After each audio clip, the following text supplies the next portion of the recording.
The following program is a collection of stooges talking about happenings in the sports world. It is meant to be comedic informative. The opinions expressed on this show do not necessarily reflect the beliefs of their peers, their boss, or ESPN. There may be some cuss words because that's how humans in the real world talk. If you are young, please seek permission before watching any further. Hey. Why? Let's go! This show stinks, and the fact that you listen, we are very, very thankful for. McAfee on the line with a gorgeous assist. The all-time leading tackler for the Green Bay Packers. You pink! Stop! Damn it! Your friend tell a friend something nice could change their life.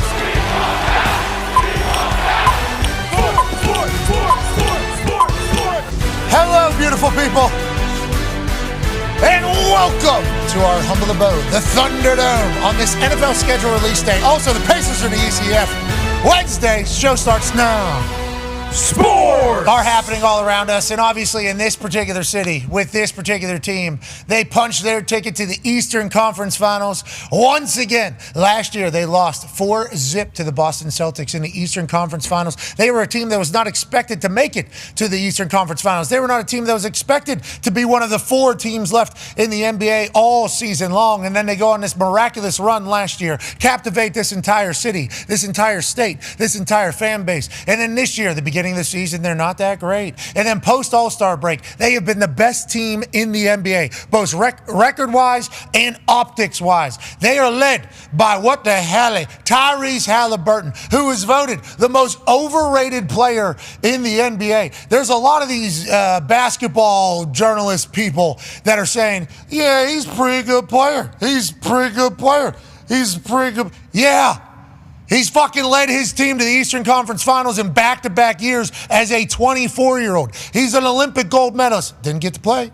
Didn't get to play, but did get invited over a lot of people. You know why? Because the people that actually play basketball respect this dude. True point guard, who obviously has a three-point shot that is unique, but it finds buckets. I don't think he's missed a free throw other than on purpose for like 6 months, whatever the case, and his teammates love him. And it's not just Tyrese Halliburton. It's also Miles Turner, who's been here for 10 years through many different transitions. Spicy Pascal Siakam, traded from Toronto last year mid-season. He's a perfect buy-in. Neesmith, Nembhard, T.J. McConnell, and Rick Carlisle, the head coach. He's been a guy that's been shooed out of a couple different cities after building a winner. This team perfectly epitomizes the city in which they represent, and this city loves hoops. And the fact that the Pacers are back in the Eastern Conference Finals is not a surprise to those of us who actually watch them play. The only issue with watching them play is if you're a national fan or an NBA fan or a fan of another team, you haven't been able to watch them because they're never put on national television. They've tried to hide this Pacers team, which is why I think 11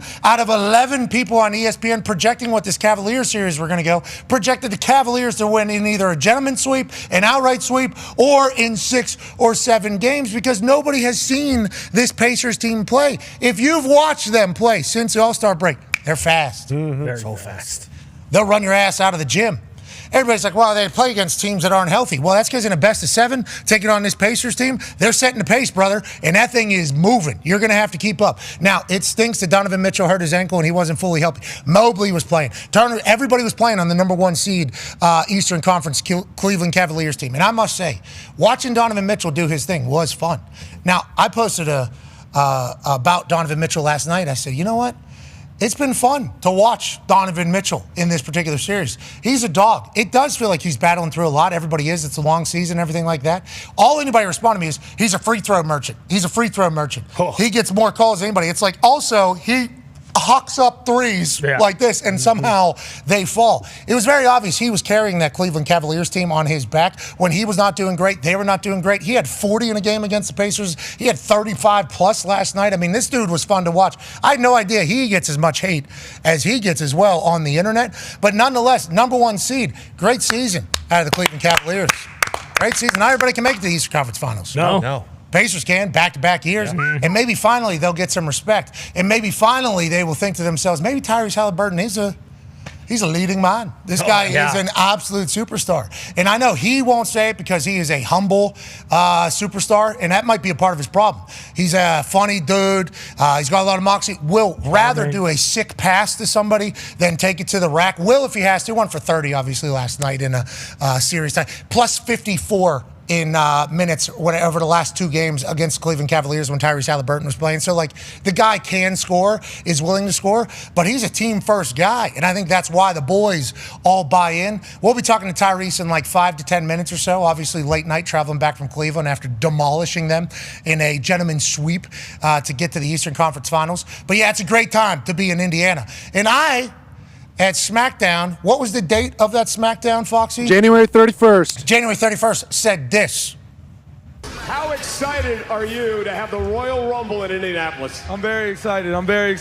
Indiana, don't we deserve this? Yeah, we do. I like how he says we, too, by the way. Yes, we do. I'm so excited to be here. It's going to be a lot of fun. Great weekend. We're thankful you're here, and tomorrow you take on the Atlanta Hawks in this building at 5 p.m. Eastern. How's that going to go? And then are we going to see you at the Royal Rumble tomorrow? It's going to be a good game.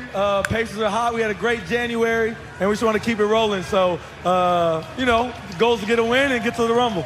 He said they had a hot January. This is the best team in the NBA. Best record in January. They're getting hot at the right time, Cole. We're hanging a banner in this building because of this young stud. And Spicy Pete. Everybody said I was pandering at the time. No, I was just watching. I was actually just getting a chance to watch them play. They all buy in, they all run, and they don't give a damn who's the one that's going off on that particular night. It might be Miles Turner hitting step-back threes. It might be Pascal doing this wild shit, taking it to the rack. It might be Tyrese Haliburton doing his thing. You know what? Nembhard has taken over games. Neesmith has taken over games. Guys that you've never heard of because, once again, they're not on national TV. Now, you're going to have to respect them. You're going to have to see them. They're back in the Eastern Conference Finals. And with Kevin Pritchard, the director of basketball operations, I think, for the Indiana Pacers, how he has pieced this team together for dogs is what he's looking for. Obviously, need to be able to play basketball, but we need dogs. It's the perfect fit for Coach Carlisle. It's a perfect fit for this city. And they punched their ticket back to be one of the Final Four in the entire NBA. Congrats to them. I'm proud of this Pacers team. Hell yeah. Proud of this Pacers team. Never hear a peep out of them. No. Never hear a peep out of them. Just kind of, we'll just do our thing. Yep. We'll keep working. And they've obviously garnered respect from everybody, their peers, and now it seems like the media is going to be forced to talk about it. I didn't hear a lot of it this morning, Did see the other day who's going to get their first title, Ant-Man or Haliburton. It was like, wow. Yeah. Holy hell, we're complimenting Haliburton here. This is good news. This is the first time. He's young, a lot of career left, good for them. Who will join them in the Eastern Conference Finals? Maybe we find out tonight. Or maybe the Boston Celtics. Let's go to the Talks Table at Ty Schmidt, at Boston Connor. You guys are without Tatum. Officially torn Achilles, which is an absolute bummer. We are very optimistic, hoping that was not the case. He's obviously going to miss all of next year. Surgery already has been done. We know from our sport, Achilles is obviously a very fickle matter. It takes a lot of rehab. It's a long time. To get that thing back to where it was beforehand is going to be damn near impossible, but get it strong enough to be able to be stable enough for him to play 82 games and do basketball that he does. He's going to miss all of next year. The Celtics still, I think, they're favorites tonight, I believe, to beat the Knicks. And I think the Celtics still have what it takes to potentially go on and win it all. Now, maybe the Knicks punch their ticket to earn their way to play against the Indiana Pacers. Sure. And obviously that's a throwback rivalry that we all learned about last year yet again, or reminded about last year. Reggie Miller, the entire Knicks. I think he scored 9 points in 4 seconds or something like that to come back and beat the Knicks. Pacers-Knicks has always been a good thing in basketball. It's seemingly all the way back with what happened last year in the playoffs. Now it could be an Eastern Conference Finals matchup. And I got a lot of Knicks fans tweeting me, we can't wait to see you. Go Knicks, go Knicks. It's like, you better, hey, there's a champion up there. It's a wounded dog up against with their backs to the wall. Oh, yeah. How do you feel about the Boston Celtics taking on the Knicks this evening? I feel good about tonight. The Celtics are 8-2 without Tatum this year, so it's not as if it's kind of uncharted territory, if you will. Sam Hauser will be playing again, but just listen to what I'm saying. Sam Hauser will be playing again. I'm not saying Jason Tatum is going to be back. Jaylen Brown, kind of a lot of people have a lot of faith. $300 million man. Time to go earn that. Hey, this is my team. I can still do do this on my own. I think Peyton Pritchard could be hoisted into the starting lineup, which I think everybody would be very happy about. Actually, fun fact with Peyton Pritchard is the only game he played more than 30 minutes was the game we won. So maybe more Pritchard, maybe some more points, maybe another win, perhaps. But again, we're in it for this. And when you watch the Pacers play, especially last night, when you watch the Thunder and the Nuggets play, but especially the Pacers, because that's who's in the Eastern Conference Finals, they're just so good.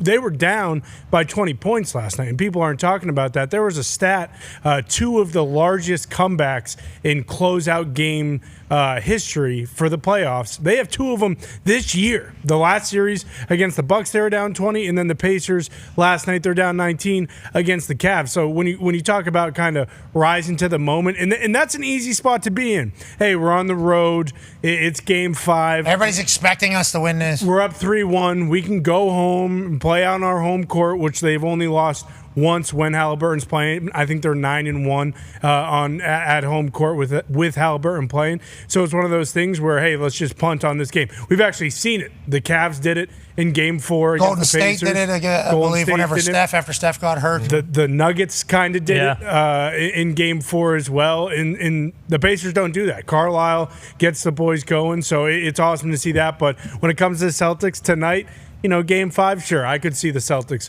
getting the job done. Again, they're a 3-point shooting team. It's not like Tatum's the only one shooting threes. They all shoot threes. They get hot. Who knows what can happen? So still have faith in the boys, still have faith in Missoula, but it's definitely an uphill climb back to the, Larry O'Brien title town. Yeah, you talked about last night, and obviously tonight we'll watch that game. And if it is the Knicks, that's exciting news for EMBA. Pacers-Knicks in the Eastern Conference Finals is a beautiful thing. Little old Indiana taking on, obviously, New York. Both teams play similar. Both teams kind of dogs, and both teams like to run. So it would be an exciting Eastern Conference Final. You talked about last night, Nuggets and Thunder played. I passed out. The Nuggets were up. Because the West Coast, the Western Conference is tough to stay up for. I'll be honest. It is tough to stay up for. I passed out. Nuggets were up. Joker had, I think, 28 points whenever I passed out. Maybe he was already up over 30 points by whatever the case was. And I saw yesterday that, the most bet thing on ESPN Bet, I think, was Joker 25-plus points, because how everybody had been talking about how Joker hadn't been playing well. Then down the stretch, there were some big-time plays made by both teams. Obviously, Joker would inevitably end up hitting a crazy 3 to tie this thing up. And then SGA would answer on the other side. And then all it would take down the stretch is a miss, and then somebody getting on the foul line, and then another miss, and the game's over. That is why 4 quarters, obviously, 2.5, 3 hours, whatever the case is. If these games are close, and you talk about the Pacers being down 20, at the very end, it's who makes shots late. That is really the only thing. Doesn't matter how much you've been behind. Does not matter how much you were up in the game. Who's going to make shots late? SGA and the boys, Chet, Chet, and then Hartenstein also had some big-time plays down the stretch. And Joker obviously led the boys for the Nuggets, gave him everything he possibly could have. But what a great game, and congrats to OKC being who they said they were all season, basically. Last night, very easily, Joker could have stole that one. Oh, yeah. Looked like they were going to. In OKC, with that crowd, I love the striped shirts. I love how loud their crowd is. Thunder up. I love how invested they are. But them coming back and winning that, and watching this morning, the recap of the final 4 minutes, it was like OKC answered the bell every single time. And I think that's the most important part whenever we get to this stage of the playoffs. Yeah, Lou Dort, because you fell asleep and, they were up. The Nuggets were, I think, by 11 at one point. Lou Dort had, I think, 3 threes back to back to kind of cut that lead down. And then SGA towards the end of the game is just unbelievable. Now, when it comes to the Nuggets, going to need Russell Westbrook and Watson and Michael Porter Jr. maybe to hit a 3 every once in a while, because that is. I don't know if that's coming from Russ. So I love Russell Westbrook football, basketball, football. Yeah, right. Basketball. Yeah, I love his effort. I love his energy. I don't think these eyes right here was still a popped blood vessel because Gunther. I don't think these eyes. And a bruise. Yeah, new bruises just popped up here on my arm. Pretty big one, too. I didn't expect that to show up. You can see that thing. This just kind of came out of nowhere. That must have been a deep bruise in there. It's just kind of making its way to the surface now. It's a contusion. Jeez Louise. That is a contusion. It is. It's a bit of a contusion. I think Bruce said, you say there might be some real damage in there. It's like, yeah, there is. Yeah. It's bleeding. There's a pool of blood on my bicep days later.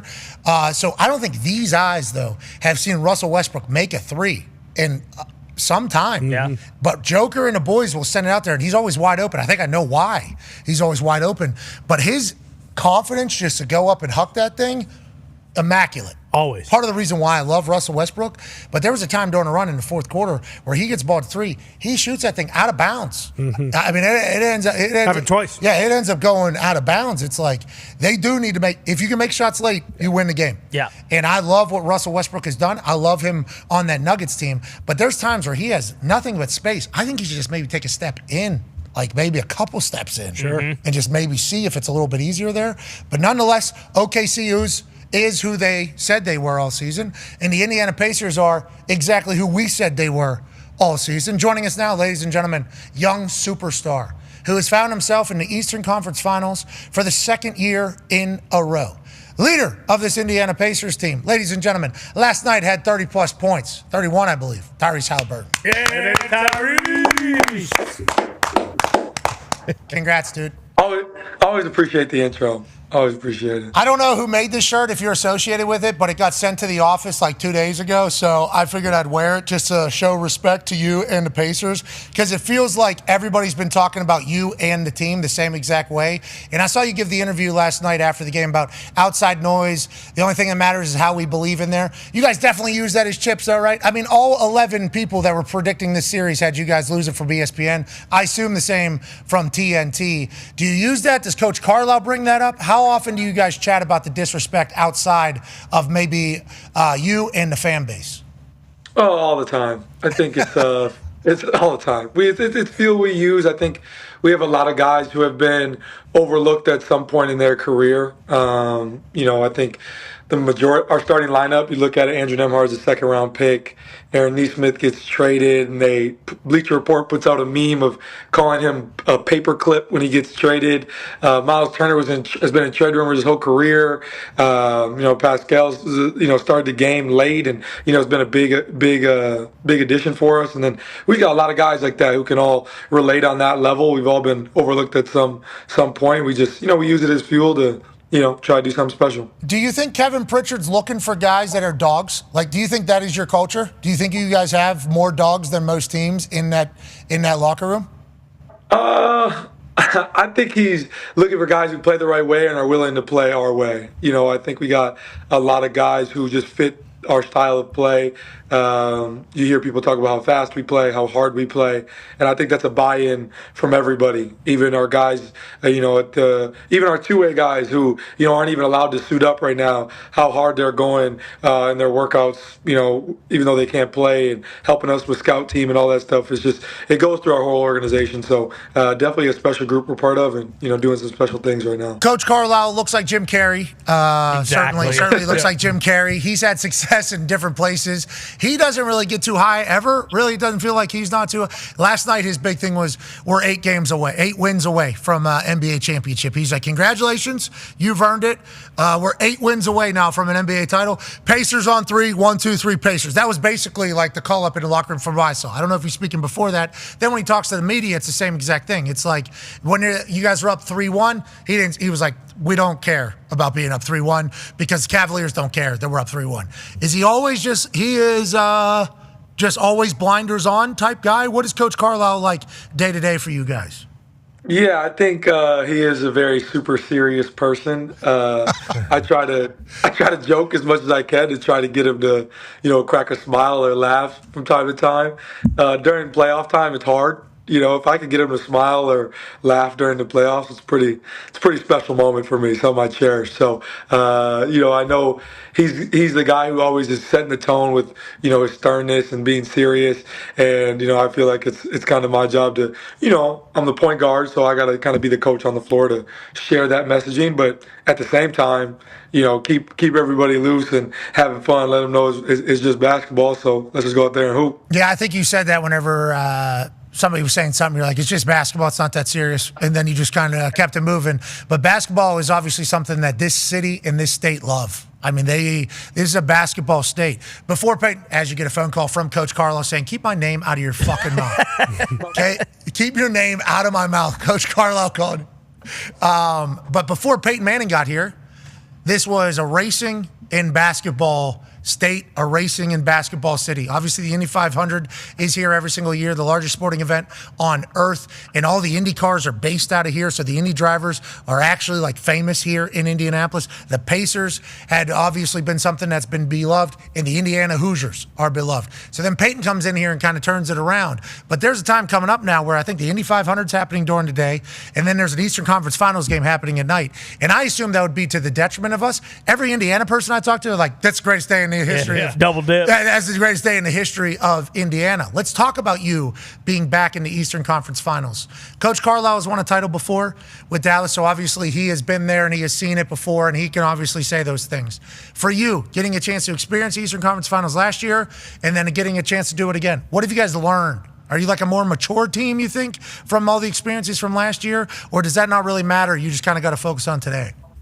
Yeah, no, I think we've grown a lot over the last year. I think last year we were just happy to be in the playoffs. Like, honestly, it was just like playing with house money at that point.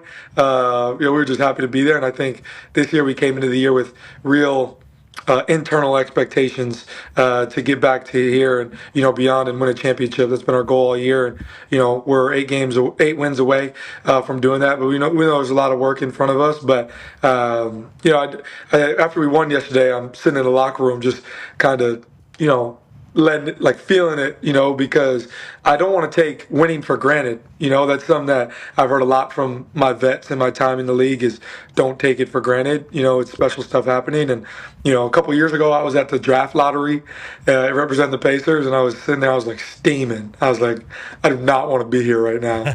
So the fact that the lottery happened the other day and it just so happened to be on TV, I didn't even know it was happening that day.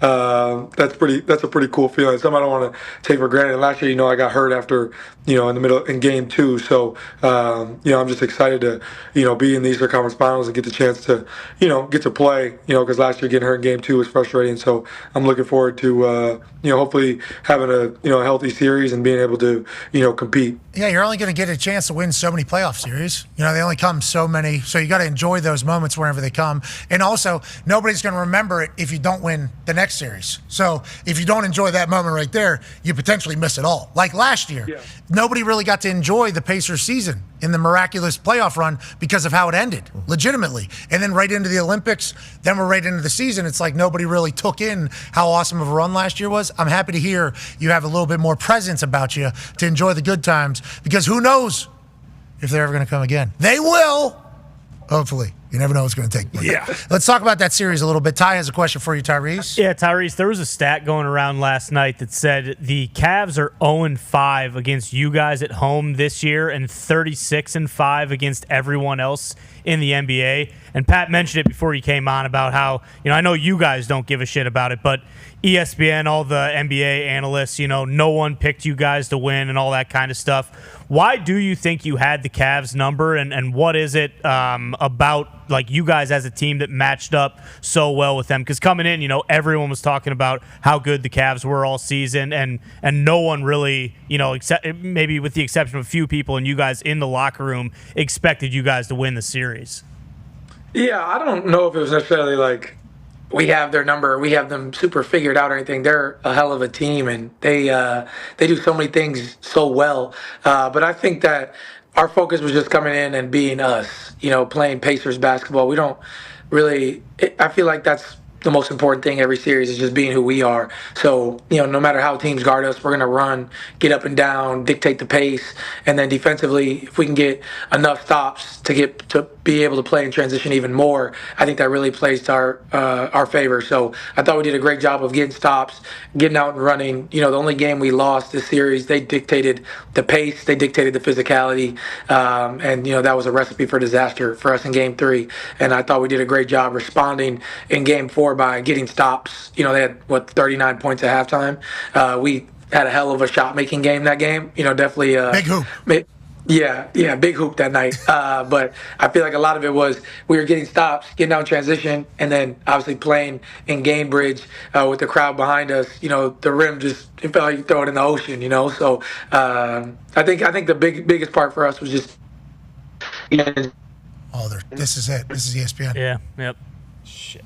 Yeah, you just froze, Tyrese, because we're talking too much about the Pacers. We knew that I'm not going to say it's Adam Silver because I think Adam Silver likes Tyrese. For sure. I think he likes the Pacers. And Indiana. Yeah, but this is definitely the networks, being like, Yeah, these guys can't. we don't need anybody liking this guy. This guy's too likable, yeah. We don't need anybody liking this guy. I did see people tweeting last night, not an NBA fan, but I have adopted the Pacers because of our show and because of Tyrese and everything like that. I also saw some Pacers fans saying, you should get some of the other guys on the show. Would love to. Miles Turner's a dog. TJ McConnell, we've been trying to for legitimately 2 years. Yeah, we've been trying. He's been on team since he's been on team 5 years. That's not true. I didn't think So they were complaining. They were complaining. No, they weren't complaining. They were like, continue to showcase. They wanted us to continue to showcase this Pacers team because nobody really talks about it. Joining us again, ladies and gentlemen, Tyrese Halliburton. You were talking about Game 4 where you were able to respond after. Yeah, that was the network shutting you down, brother. They didn't want you to be too liked. They didn't want you to be too, because you were speaking in 3 different voices there, and they didn't want any of them to be liked. I think you did catch a different one. Yeah. A mixture of the two. Yeah. It's like, and then what's that graph? Venn diagram. The Venn diagram. You got the one over here, then you got the other over here, and then every once in a while, those things, like good tag team wrestling, they come together and they're putting. They didn't teach you that at West Virginia. No. Well, I didn't. I learned a lot of West Virginia. Tag team wrestling? I learned a lot of West Virginia. Well, not tag team wrestling. I'm talking more about the Venn diagram, but okay. You saw me draw it, brother. Okay? I might not be able to read the music, but I can certainly play it. Shout out to, Nick Cannon and that entire thing. But, whenever, you have those voices. Yeah. You just, great movie. Mm-hmm. Drumline, hell of a movie. I didn't like...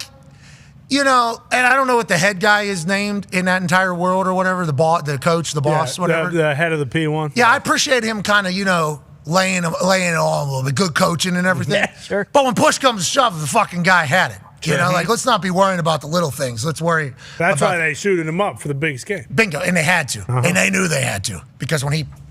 Yeah. Well, yeah. There was a moment. Composure. Yeah. One band, one sound. But that guy has a different sound than everybody. He does. Yeah, maybe you can't read the music because they weren't able to keep up with him. Nonetheless, you said in Game 4, you guys were able to dictate the tempo and control it, and that's kind of how you guys play. That is when you were at your best. And you talked about that Game 3 where Cleveland kind of did that to you guys and won by 40 or whatever the case was. I'm really happy that we didn't have a show the next day. Me too. Yeah. That happened on a Friday. So we get away from that. My focus was backlash, after that game. Let's not do this too much. I'm getting PTSD. Yeah. My fault. My focus was on backlash after that. I don't even know we had a Game 3. It's just on to the next one. Yeah. Well, or media. In Game 3, and also media. I don't know if that was your decision or if it was team decision. Nonetheless, love that we are moving on to the Eastern Conference Finals. You talk about that Game 3 where you lose by that massive amount. One guy had 40 points in that game, and he was spectacular to watch. Conman has a question for you, Tyrese. Yeah, Tyrese, first of all, thank you for calling yesterday and checking in on me after the Tatum news. That was very nice. Gentlemen. You said a prayer immediately. That was a classy move, class A, if you will. But Donovan Mitchell, Pat mentioned it. He was unbelievable when he was playing for the series. Obviously, he was banged up too. You guys had a little moment after the game. You were covering your mouth as you were talking to him, so the lip readers couldn't really decipher what you were saying. What was that conversation like? Was it something along the lines of, "Hey, Cleveland's not that far from Indianapolis. You come and team up with us. We could really run this shit next year again"? Or what was would that? Be a great pacer. Would be great. Would be a great. It feels like he has everything that would be a great pacer. Already in the Midwest, he played for Utah, so we know what that's like. So you come to Indy, he would love it. But what was that? What's that like? They are very. We have more black people in Utah. No, I'm not saying that's not what we're talking about. I'm saying what we're talking about. My fault. Okay, yeah, sorry. He's from Boston. I get it. That's what your immediate thoughts are. Go ahead. What the hell? But that not at all. I completely disagree strongly. But what was that back and forth like, and where did you guys kind of leave it? Did you talk to him after the game, or was it just on the court there? Just on the floor there. I've gotten to know him over the last couple of years through CAA. We have the same agency. Our marketing agents are really good friends, so me and Dahn have got to know each other pretty well. Just I think it was just a show of respect. I think I got a lot of love for Dahn. Obviously, you guys saw when the crowd was trying to get on me there, and was that game 2, and he was quieting down the crowd when they were chanting overrated at me. I just wanted to share with them that I couldn't tell them at that moment or, during the series, but that meant a lot to me, because definitely a peer of mine that I have a lot of respect for. And, he had a hell of a series. He's an unbelievable player. So just a show of respect there, and a guy that I know that I'll see a lot throughout my career, being in the same division, same conference.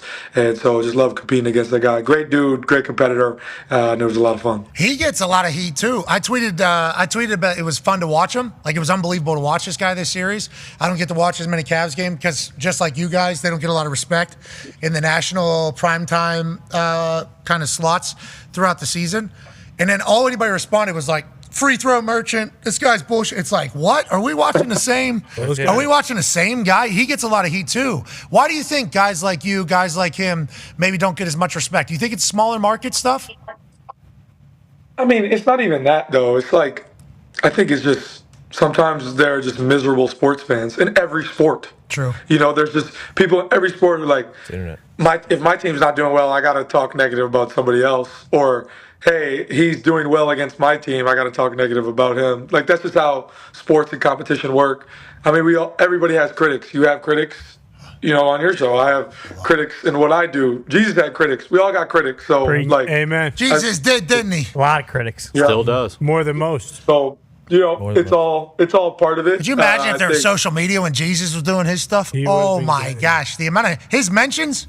Yeah, they'd but be ridiculous. He turned all the water into wine. You know how many retweets that would have got at a wedding? Just to be like, oh my God, you're right. Because we see O's the Mentalist predict a number or something like that. I couldn't even imagine what Jesus' content would be like. Jesus, we're out of wine. What do we do? What about the bread? He did something with bread too, right? Yeah. Basically took like 3 fish and 3 loaves of bread and was like, this isn't gonna feed anybody. How about I, boom, make it into 500 fish and 500 loaves. Oh of my bread. God! Retweet. Yeah, exactly. Retweet. I mean, that would. Oh shit! Yeah. A lot of people would be. I saw him pause it and put all those fish and bread. Yeah, there. bingo. That would be the opposite side. Would be. I don't believe it. The water. I mean, the walking. Yeah. Walking out. Yeah. Jeez, people would think there was glass underneath. Something.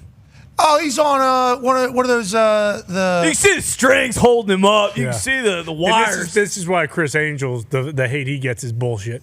He doesn't get hate, does he? Please, I don't think we should be putting Chris Angel directly in the Jesus Christ conversation. Oh, really? Angel Christ? Okay. Is that right? I'm just saying, for the good of Chris Angel, who we are a fan of, I don't think this is the right time to insert him into this convo. But with that being said, what is the sandbar?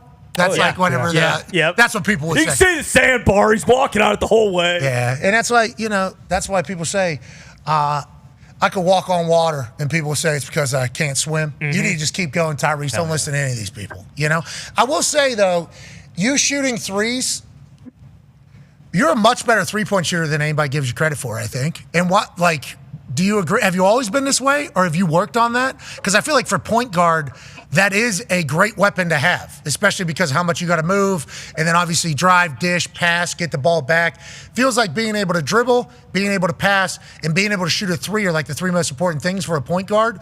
Have you had to work on your three, or has it always been there?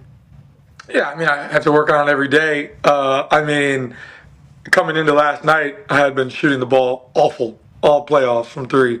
So, good to see a couple go down. And that second quarter, the game had a chance to get ugly there. And, I saw the first one go in. They just felt good from there. And, guys kept finding me open. So just trying to, make the right play. But, I feel like I've shot over 40%, for the majority of my career going back to college and high school. So, I just continue to do what I do. It's not the prettiest, but that's How'd you okay. get there? You think? How did you just were always shooting like that? Were you small? No, if you find clips of me from early in high school, I used to have to catch the ball, dip it to my hip, then raise it back and shoot it.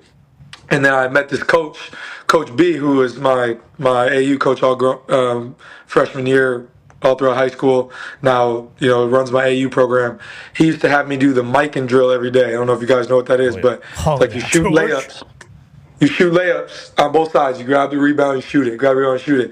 And the way most people teach it, you grab the rebound, you dip the ball, and you shoot it, right? And you dip it, and that's just not human nature. But for me, he used to put his arm out like in my stomach, and if I dipped the ball, he would just smack it and make me go kick it across the gym and I have to go pick it up. So now that he would force me to keep it above my shoulders, and then that I feel like now if somebody gives me a pass high, I don't have to dip it, and that allows me to get it off more efficiently. But yeah, I used to have an ugly hitch and dip to it, but it all comes with some work. Yeah, but if it falls, who cares? Mm-hmm. I think that has been for sure. That's kind of been the MO of the NBA for a long time. A lot of different styles. Obviously, you got the perfect form guys, and then there's the Amari, maybe Sean Marion. Sean Marion, had it was just absurd. But if it was falling, who cares? I also saw Cat Williams. Did you see him with Lethal Shooter? No, he didn't miss. He's chest passing that thing, and it's splash, splash. Cat Williams might be. Hold on. Yeah, he might be looking for a 12 there or whatever it is you guys have. They call it a 10-day. It's a 10-day, brother. I think it should be 12 though for Cat because Cat is an absolute dog. Locker room guy. You guys will want him in the room. I think you guys will want him in there. He's been working with Lethal Shooter. Okay, so let's look ahead. The Eastern Conference Finals. You're going to watch alongside all of us, I assume. Celtics, Knicks. Celtics certainly have enough to get the job done, I think. They are the champions for a reason. Losing Tatum to an Achilles, not only for this playoff run, but all of next year sucks. Hey, Connor, we want to let you and all Celtics fans know, just like Tyrese said yesterday to you, sucks. Mm-hmm. Sucks for the game, sucks for the Celtics, sucks all together. I think you said something to Connor, but would you like to say something about the Tatum thing? You're obviously a big fan of his. That sucks, though. Yeah, obviously, man, sucks to see. He was really hooping, playing really well. And I think I think everybody in the basketball world just hates to see that happen. He's had a hell of a year. He's been such a staple for the Celtics organization, for the league, and so hate to see that happen. But prayers up for him, and feel like he got surgery already, and he's gonna heal and come back to be the same guy he is, hopefully. So man, hate to see that happen. That sucks. It absolutely sucks for all of basketball, especially with the reigning champs. But I still think have enough. But I saw a lot of Knicks fans showing up in my comments last night, basically saying they're waiting on us. The world is. Tone has a question for you. Yeah, Tyrese. Let's just say the Knicks are the favorites to move on and play you guys in the Eastern Conference Final. I don't know if you know anything about long-term storytelling. We do over here, and so does the WWE. And they predicted the Eastern Conference Finals right here. Boom. Oh, wait a minute, Wade. Shoot him off. We might need to get some security out here That again. ain't work, brother. No, it's not. That's for shoot. How do you feel about, instead of doing a jump ball to start the game, a no-holds-bar, New York-style city street fight to decide who gets ball first? Or just a lockup. Yeah, or a lockup. Or just a lockup, maybe just lock it up. I think that might be a time where, I might fake an injury and they got to find a replacement, and James Johnson comes out to represent the Indiana Pacers. So I think that's that's probably where we'll have to go if that's the case. But Logan texted me last night after the game, and I was like, man, sorry to do that to your city. And he was like, man, this is crazy. You and Jalen were with us in the Garden, and I was like, yeah, let me know if you want to come to a game. So see if Logan or Mr. H would like to come to a game here in Indiana. They got an open invite. I got seats courtside because Pop still ain't coming to the game, so they're more than welcome to come join and keep the storytelling going. I hope we get a chance to see them here in Indianapolis. Obviously, they would be welcome. Mr. H has 1,000 things going on. So does Logan Paul, but I think they should at least take a victory lap on what they potentially had come together. You just brought up your dad. How's he been through this entire thing? Is he starting to enjoy watching it away from the arena, or is he yearning to get back in there so he can let the people know? I think he's enjoying watching it from the house. He watched it. They had a little watch party at my house last night. Him, my mom, and Jade, and over here at the crib. I called him after the game, and the whole locker. I have a video I can send you. The whole locker room got on the phone with them. Everybody was like, "Free Pops till it's backwards," So, The league left it open. They said foreseeable future, so we don't know what the foreseeable future really. I don't know what that means. So we'll see what ends up happening. But yeah, I'm sure he would love to get back in the building. I'm sure he would get he would probably get an ovation.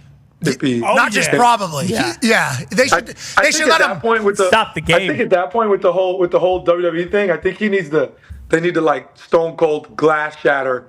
Pops walks through the tunnel. Mm-hmm. That'd be pretty. Throws up the tip, and he would live up for the moment. He would live up to the moment too. I mean, let's not get it twisted here. Pops. Don't get him started. Yeah, he's got a plan already. Yeah. If he's coming, maybe a T-shirt gun, with free Pops shirts in there. Boom, bang, pow. The boys. Maybe him and Mr. H could come out to DX. Are you ready? Oh. That'd be kind of sick. And then your dad just comes out. Where's Adam Silver at? Yep. Goes right up to Adam Silver. I mean, that'd be awesome. All right, last thing for me. LeBron put out a tweet about you. You talked about LeBron. He talked about you after the Olympic experience. Obviously, you're a young lad on that Olympic team. They're expecting you to become, if not be the next leader of Team United States of America. And maybe you win 4 gold medals. In this There's a chance with how young you are in the entirety. But I think you built up a relationship with a lot of guys on that team, LeBron being one of them. There's a photo of you two flexing your gold medals at the end. But that last sentence there, that boy, nice, very complimentary. Your dad read that and was like, thank you. I agree. And even more, someone everyone would love to play with. Do you get a sense about that as a point guard, that that's a big deal? Because you talk about being a coach on the field. In our world, you're also the quarterback out there. And it feels like the point guard has to be well-liked by his teammates. I feel like the point guard has to look out for his teammates before he looks out for himself.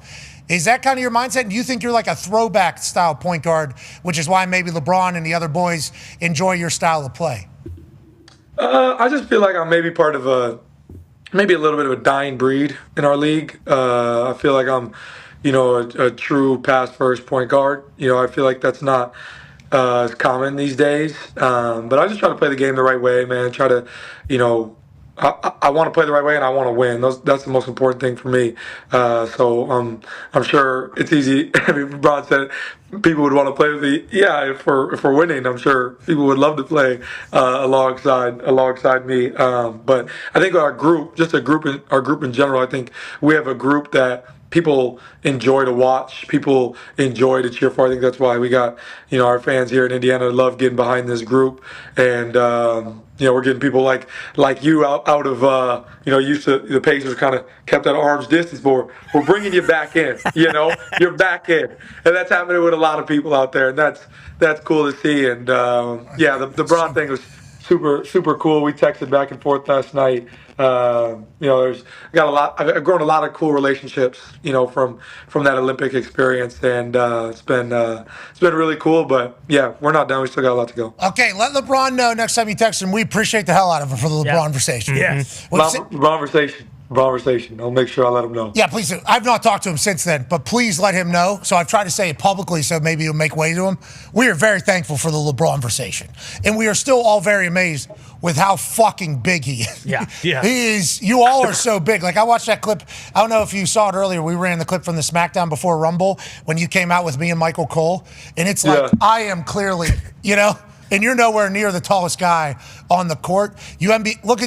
Look how big you are. Look how tall you are. I don't want to call you abnormal, but you get it. You NBA guys are a special type of athlete. And what you and the Pacers are doing has been nothing short of magical here in this city. We appreciate the hell out of it. Enjoy your day. Tell the family, tell Jade we said what's up, and thank you for making time. Yeah, appreciate you guys. Pat, all I know is you better come to the conference finals game. Okay, that's buddy. all I know. Yeah, got nothing but time. No, we got nothing but time. You better be at the game. It's race day, man. Game 3 is Pacers and Racers. Okay. Race in the morning. Yeah, you can make Game 3 happen. If you can't make Game 3 happen, you can make Game 4 happen. Yeah, of course. I'm loud at my house when I'm watching these games. Oh, God. I got my legs kicked up. Yeah, it's really nice. It is. No more legs kicked up. You need to be courtside. I got you. You guys gonna let me? Yeah, you got to do that. We don't rev it up anymore. Okay, that's what we learned from last year.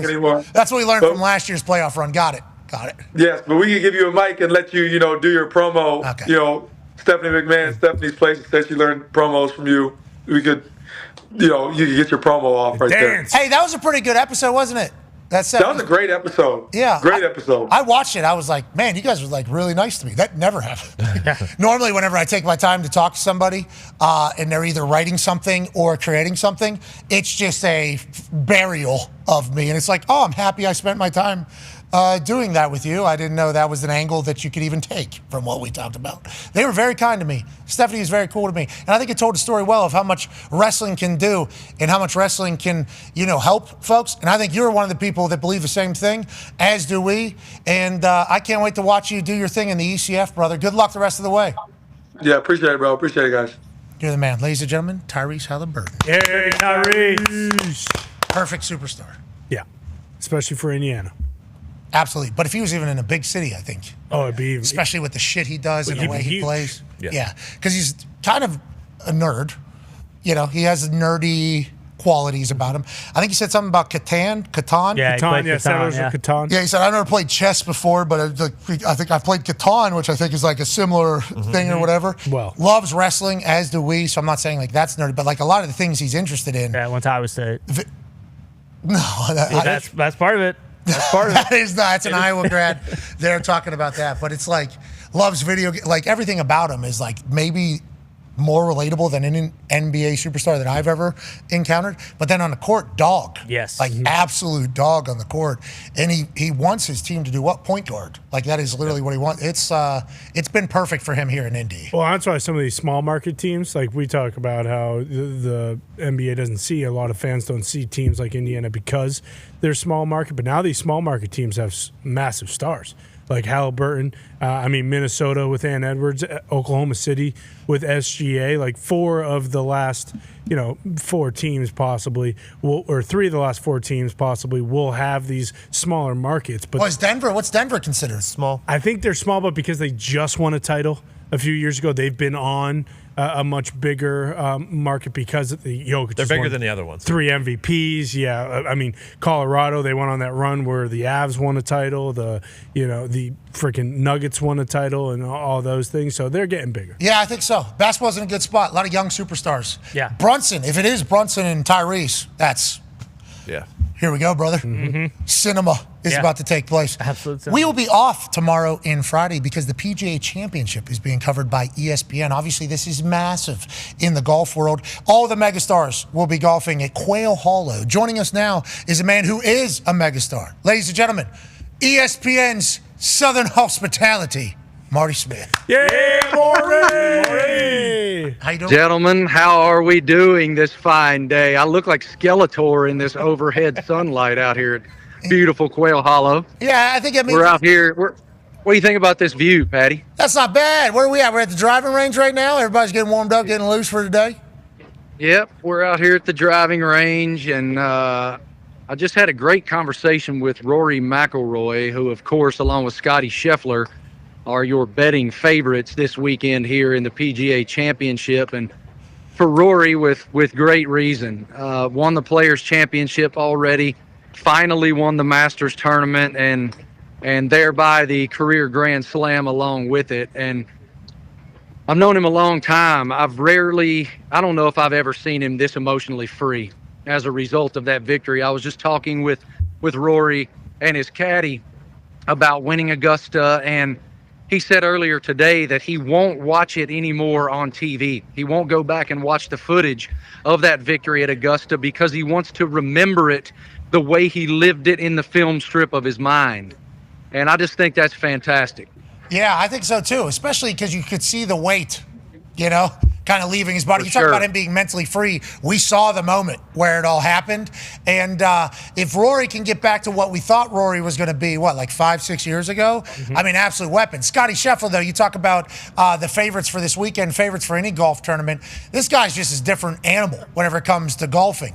What is Scotty Scheffler's vibe like? And is this a course you think that Scotty Scheffler is going to do well on? Not that Scotty Scheffler has any weak courses, but is this a course that Scotty Scheffler should be able to slice and dice? Absolutely. To your point, there is no weakness. The guy does everything well. And on top of that, Pat, going back to the emotion of the lives these guys live, Scotty Scheffler is the most unaffected #1 player in the world, elite athlete, global icon that you'll ever meet. The guy just doesn't define himself based on his sport. He defines himself based on the husband he is and the father he is. And he's a man of faith. He lets those things define him, not the game at which he's the best in the world. And so I admire that. I know a lot of other people do, but certainly the way that he strikes the golf ball, the respect he has out here, he's going to be formidable. And as good as Rory's been playing, Scotty is the favorite. Let me just take you guys on a little walk here. Yeah, please. Where are we? So we're at the driving range where everybody's warming up. Wednesdays That's are right. normally like pro-am, or is this practice day? It is a practice day. We've had terrible weather here in Charlotte, but I wanted to show you guys something, and hopefully our boy Tyrese Halliburton is still watching. Look at this view right here. Oh, wow. Oh, Larry Look at that O! view right there, America. What's up, buddy? That is the Larry O'Brien trophy that Tyrese and his boys are chasing after, along with many other elite players. Isn't that cool? Yeah, Isn't that cool? They gave me a nice little lapel pin. I feel official. Thank you guys for that. Our great friends at the NBA. Hey, let's get that thing to Indiana here in a couple weeks. Let's get that thing to Indiana. Down the range here, and I got to be a little muted. This is golf, okay? Yeah, it so is. I'm going to be a little muted. Okay, check this out. Okay. Here's our boy Max Homa. Okay, Homa's got a good swing. Let's judge this thing. Friend of the show. Let's just watch this for a second. Oh, good swing. Casual. In shorts? He likes it. Hopefully that shot's good. Okay, there we go. Smaller calves. They're in shorts? We're Working on allowed to his wear game a shorts little out there, bit. Marty? We're allowed to wear shorts? Where did he go? Oh, there he is. Yeah, they can wear shorts out here, but during practice rounds. Good nose shot by Marty there. We're seeing right up your nose. I like that you have. I'm trying. Oh, can you see my nose hair? My bad. Yeah, no, you trimmed it. It's very properly trimmed. Max Homa. Oh, he likes it. Yeah. Hey, that's a good motion there. Absolutely pure, just pure, boys. I mean, he's palm. Go down here. Maybe we can say there's Nick Dunlap. He's roll tide. Hey, roll tide. Roll tide. He's roll tide. I'm sure he believes in the more. Great resilience at Augusta. Shot 90 on the first day. Did not withdraw. Did not quit, and came out and finished. I love that. We should talk to Keith Mitchell. Okay. Keith Mitchell's Go Dogs. Go Dogs. He's one of the all-time great Americans. Keith You wanna say hello Mitchell. to Pat Hey, Go McAfee? Dogs. You're on TV right now. Go Dogs. Go Dogs. You're on TV right Go now. Dogs. Hey, how do we feel? How's the ball coming off the club? It's good. We're trying to hit our numbers here, but I got a man in a suit and tie over here talking to me, so it's a little tough. What do you think about my pants? I think they're very Charlotte. Oh, jeez. How the hell are you guys supposed to golf with those pants, Marty? Jeez Louise. We just turned on the neon lights. Give us a quick preview of the tournament. What's the course? What's the course like? What's the course playing like? It's sloppy. It's I mean that because of the rain. It's in perfect condition. It's just soaking wet out there, but they have this system under the greens that sucks all the water out, and it's playing firm. And the greens are firm and fast, and the fairways are soaking wet and slow. So what's that mean? Whoever can hit it, that means you have to hit it really far and really high. Oh, because then it's. Yes. Got it. And do you know what Cashmere Keith Mitchell leans on when he has to hit it really far and really high? What's that? The greatest chest hair on the PGA Tour. Thank you, sir. Appreciate you. I mean, that man has some meat sauce unlike you've ever seen. He just lets it. God, I thought there was some golf analysis coming. Oh, this guy has the best 7-iron. Maybe I thought it was coming. No, Patty. No, sir. Hey, hold on. It's really all about the chest hair. Before we interrupt somebody else at the driving range, which is awesome. We need to do this every single tournament with you, Marty. This is fantastic. Yeah. I just learned a lot there. Yeah. Sloppy fairways, hard greens. They got a drying system underneath that. Everything else is potentially going to be a little thick. I don't know who that benefits, but I'm going to bet on the guy with some chest hair. Now, there's another person on the favorites list there from the ESPN bet. Tone Diggs has a question for you, Marty. Yeah. Yeah, Marty, when we were looking at the favorites there, obviously Bryson DeChambeau from Liv is up there plus 800. It feels like he's the only one from Liv that we can kind of trust right now to go out every major tournament and put out and show up. Like, what's going on with Rombo and Brooks Koepka? Obviously, Rom's up there at plus 2,000, but it feels like those two in the last couple of years, you can't really rely on them. What's going on with the rest of the Liv and obviously, those top two? Well, first with Bryson, you're so right. He is so well prepared every time we come to major championships. Of course, won the U.S. Open last year at Pinehurst, outlasting Rory McIlroy. But it is interesting with Brooks, who's one of the greatest major champions there's ever been. You know that when we're on these stages, he's going to be there. But it has been a struggle since he won the PGA Championship a couple years ago. And Dustin Johnson, he's a major champion multiple times over. Where has he been? Rombo, a Masters champion, a multiple major champion. Where has he been? A lot of people will tell you it's because Liv doesn't have the same intensity or require the same focus that the PGA Tour does. Those guys will scoff at that. But that is most certainly a narrative out here that because those guys got all of that money, that they've gotten complacent. They don't believe that, and certainly Brooks. And I will tell you, having known him pretty well for a long time and someone that I consider a friend, I think that he is incredibly focused this weekend to go fly the bird at that narrative. Okay, I like to hear that because Brooks hunting in the weekend just looks so cool. Mm-hmm. Everything just looks so cool when Brooks is around. And Rombo, to Diggs' point, I mean, he was about to take over golf. Oh, yeah. A little three-quarter swing. We learned a story about his birth foot. I think he had club foot or whatever, which is the reason why his swing is the way it is. We loved old Rombo, and I didn't blame him for getting $150 million. But when you're sleeping on satin sheets, Marty, they say sometimes it's hard to want to wake up and get punched in the face. It gets a little bit of a different animal in that entire thing. And I think that 150 million number is a little bit conservative estimate there. I think that number was fatter than that, sir. I think his wallet is much fatter than that. Maybe double. Well, maybe at some point you get past the honeymoon phase of like, wow, I am ridiculously wealthy, and get back to playing great golf. Well, look, man, they're competitors. Yes. They are down in here. They are competitors, and they desperately on these stages when they're back aligned with the PGA Tour at major championships, they want to prove it.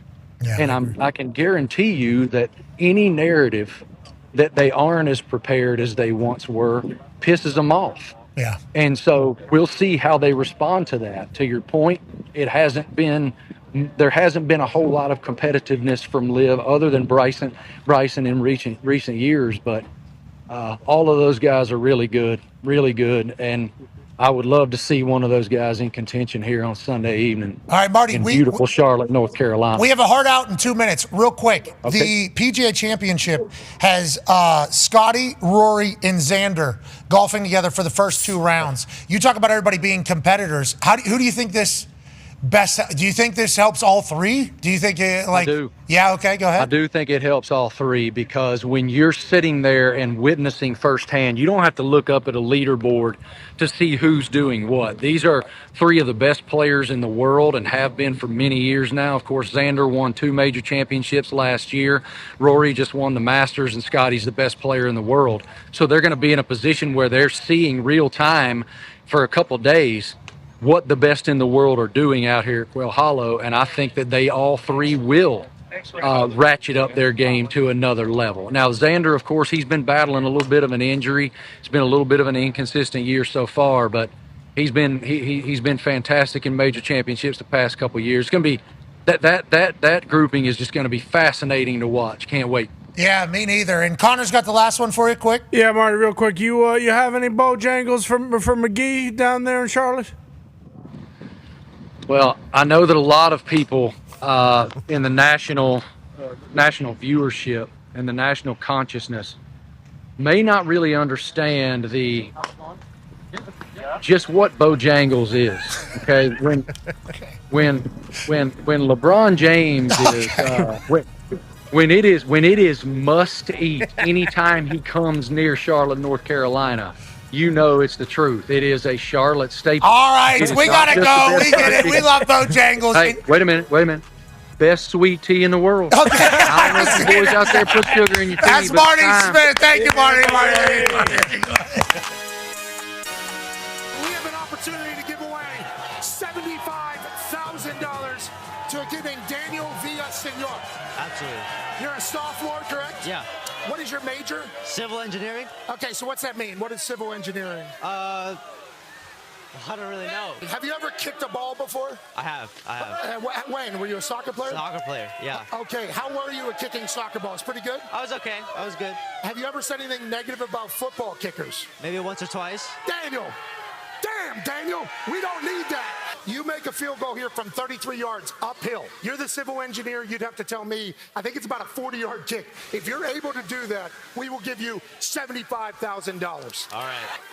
He's got no laces. Yeah, what do we got going here? Can we get a shot of shoes? What time? Hey, a shot of the shoes. Daniel showed up in his Vans with no laces. What time did you get here for this? About 11:40 last night. You need a lot of power. Good luck, Daniel. I'm not feeling it. Not feeling it.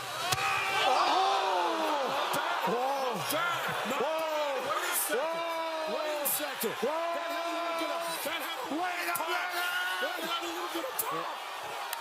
Just like everything this morning, that was a surprise.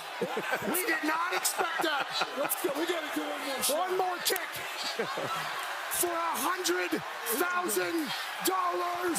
You got this, dude. Let's go. How about this, Daniel? How about this, Daniel?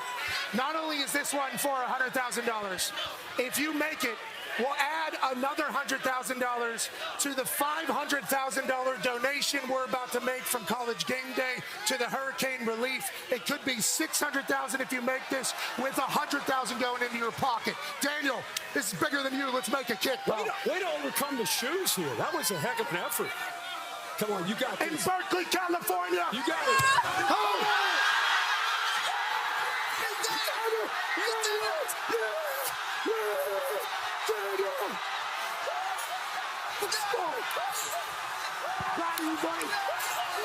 Hell yeah! Great job. Damn, Daniel! Damn, Daniel! All right. Just talking. Are you kidding me?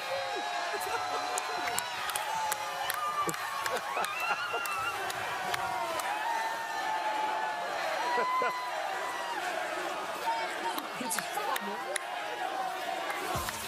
11:40 he was there. I know. $600,000 to hurricane relief. $100,000 to Daniel. The following program is a collection of stooges talking about happenings in the sports world. It is meant to be comedic informative. The opinions expressed on this show do not necessarily reflect the beliefs of their peers, their boss, or ESPN. There may be some cuss words because that's how humans in the real world talk. If you are young, please seek permission before watching any further. Hey, What? let's go.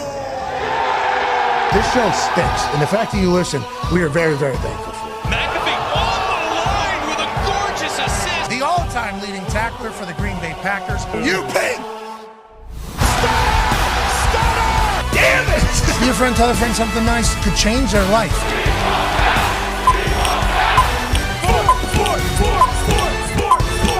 Hello, beautiful people, and welcome back to our humble abode, the Thunderdome, on this NFL schedule release day, Wednesday, May 14, 2025. Hour 2 of the program starts now. Sports are happening all around us, and we're lucky that we get a chance to chat about it. Last night, the Indiana Pacers, who were led by Tyrese Halliburton, Miles Turner, Pascal Siakam, Nembhard Neesmith, TJ McConnell, and Rick Carlisle as the head coach, punched their ticket to the Eastern Conference Finals for the second year in a row. Tyrese Halliburton was voted the most overrated player in the NBA by the New York Times athletic poll. And what did they do? They just knocked off the number 1 seed in Cleveland last night. Now, who will they play in that Eastern Conference Finals? Will it be the Boston Celtics, who just learned yesterday that their worst fears have become a reality? Jason Tatum tore his Achilles tendon in a game in which he was about to score 40. I think he maybe already scored 40 against the New York Knicks. He'll be out for the rest of the playoffs, obviously, and then I think out all of next year as well.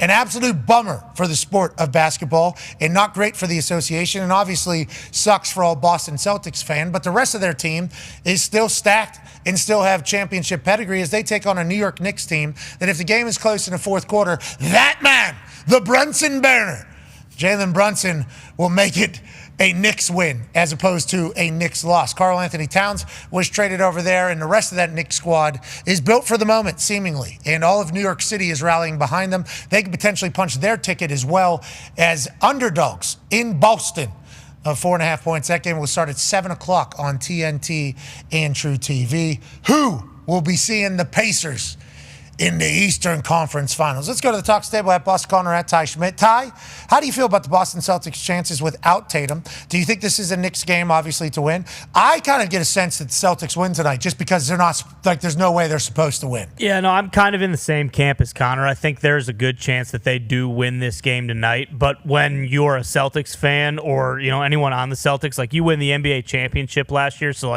they don't give a shit about just making it to the Eastern Conference Finals. And it does seem like it's quite the tall task for them to win another championship and go back-to-back without Tatum. That's a big part of the offense, a big part of the team that you're going to have to try to replace. But I do think they will probably get it done tonight, and then, ultimately the Knicks will close them out. We are not basketball handicappers. No. Okay, we are not doing any of that. I've been telling you since January that the Pacers are the best team in the NBA, just strictly because I've been watching them, and their record has been the best. But this feels like in sports, when something's not supposed to happen, it happens. Like this just feels like through our history of gambling on both our sport of football and random sports in the offseason, when you feel like there's no chance. Now, the Celtics being favored by 4.5 kind of tells us that the book's thinking the same thing. But in my eyes, this seems to set up for a Celtics win just because it would be unexpected. Now, let's go to one half of the Hammer. Dahn, Cowboys AP Tone. I say all that while also understanding that this team in the fourth quarter is the best team in the league with what they have to do. They've been unbelievable in the fourth quarter, and Brunson has obviously been unbelievable in the fourth quarter. But, let's take a look at Jaylen Brown. I believe he was the MVP of the finals last year. Drew Holiday and Derek White were both on Team USA this summer.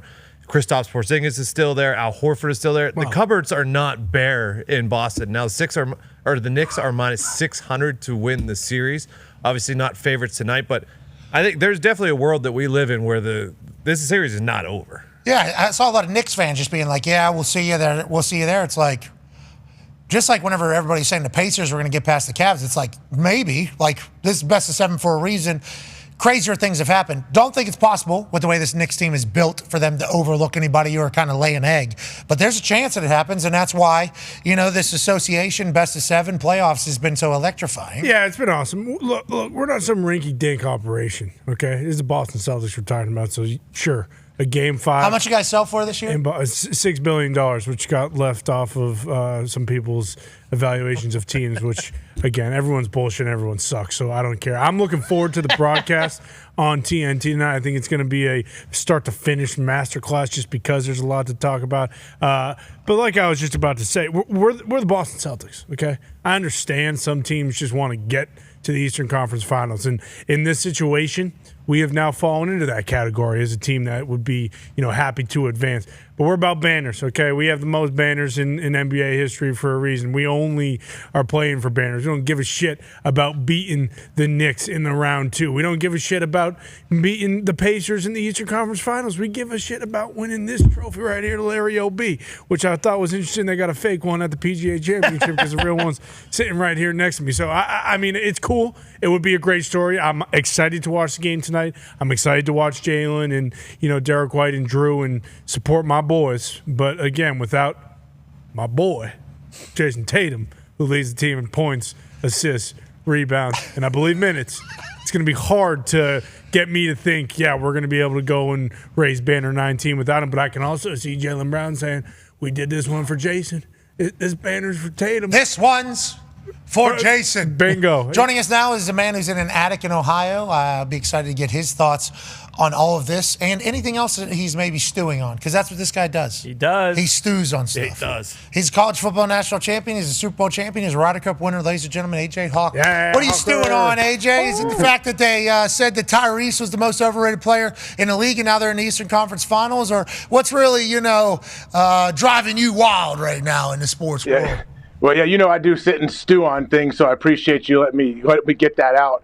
When you guys are talking about this Celtics-Knicks game, I feel like either Celtics find a way to win this thing or they get routed or they get blown out and it's over like halfway through the third. That's what I view this game tonight as. So the interesting thing about that is a lot of these games in the NBA playoffs have been blowouts at one point during the game. And then, granted, Pacers lose by 40. Knicks lost by 30 or whatever it was in the game 3 whenever they were up 2-0. So, there was a couple games that have been blowouts. I understand that. But in the fourth quarter, all these games have basically come back to within It's reach. Game of runs. It's definitely a game of runs always. You're right. I mean, a 20-point lead that's nothing. Last night. 7 minutes to go. Yeah, Cavs had you're one right. last night, and it's happened again against the Pacers a couple weeks ago. And then I think the Nuggets were down at one point, and then they were able to come back. It's been on a very regular basis, almost like, remember football. A 14-point lead in football, 5 years ago, was ball game. You're in a good spot. Insurmountable. Yeah, you can't come back. You're in a good. If it's halfway through the third or later, it's oh no, this one, we got to start bringing out trick plays. We got to start trying to figure this out. Now, 17 points, even 20 points in the NFL is attainable pretty quickly with how explosive things have gotten. It's not just the NFL, obviously, where people have gotten more talented on offensive side of ball. Basketball as well. I mean, there's 19-2 runs that happen out of nowhere. And for some reason, I know statisticians can't find it in their souls to believe in it. But once one falls for a team and then a crowd starts building, it feels like that next one, there's a little bit more surface area on that hoop. And whenever these runs start happening, especially at home for these teams, it is electrifying. And if you're on the other side, you just got to be holding on for dear life and just hoping that a foul comes or you make a big shot. And that's the thing about this Pacers team, what I've liked about them, and I think probably Knicks fans will say the same thing. When the Cavs would go on a run and it felt like they were getting their momentum, the Pacers, in the face of their fans and momentum, they would knock down a massive shot. Yeah. And it's boom, right there. You just put everything to sleep. But if you miss a couple of those, that thing's going the other way rapidly. And that's what the story of this playoffs has been for the NBA, in my eyes. Yeah, I mean, last night, the Pacers, when they were down 20, I was getting to the point where I was almost all right, I'm going to, flip channels and I'll check back in during the next game. And then Tyrese hits a couple threes. They cut that 20-point lead to 9 in under a minute. So it's how quickly things can happen is crazy. And again, I said this a couple weeks ago. That's what I think the biggest difference between playoff basketball and regular season basketball is we see those blowouts in the regular season. Teams will whether it's load management or whatever. Yeah, exactly. Teams will be okay, hey, we're down 20 in the third quarter. It's not our night. We got another game tomorrow, the next game. In the playoffs, that's not the case at all. And when we will see these leads more often than not, get cut down and games are coming down to the last couple possessions in most of the playoffs. Which is why the Celtics have been losing. Yeah, exactly. Because the Knicks in the fourth quarter, they've been knocking down the shots and the Celtics haven't. No matter what happens in the first 3 quarters, it's always coming down to the final 4 minutes. I went to sleep last night pretty late in that game. Nuggets were up. It's Nuggets are going to win this game. Congrats to Joker. He's kind of shut everybody up. Everybody's been talking shit on him. And I wake up in the morning, it's they missed 3 shots. And Oklahoma City made 3 shots. Yeah. And then they made their free throws. Over. You lose the game. It's out of reach now all of a sudden. It's I've been impressed with this year's NBA playoffs. Yeah, the stat everyone's talking about with the Knicks Celtics is the Knicks have only led for 24 minutes and 50 seconds in the entire series. And obviously it's 3-1. But I feel like tonight will be either a Celtics, shoot 30% from the field and get killed, or they make 33 pointers and are just absolutely rolling. I will be excited to see if Tatum's there.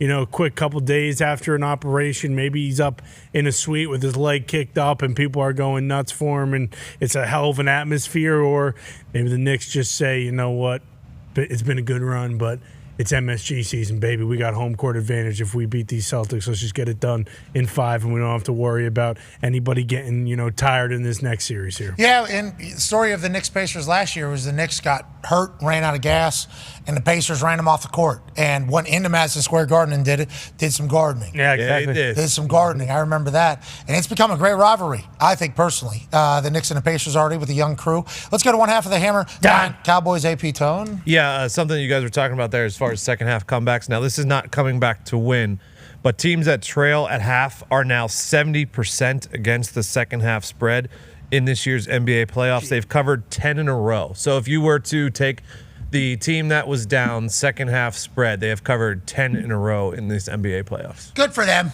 Yeah. Good for those teams. Good for the bettors, too. Backdoor. Yes. Joining us now, ladies and gentlemen, is not an NBA player.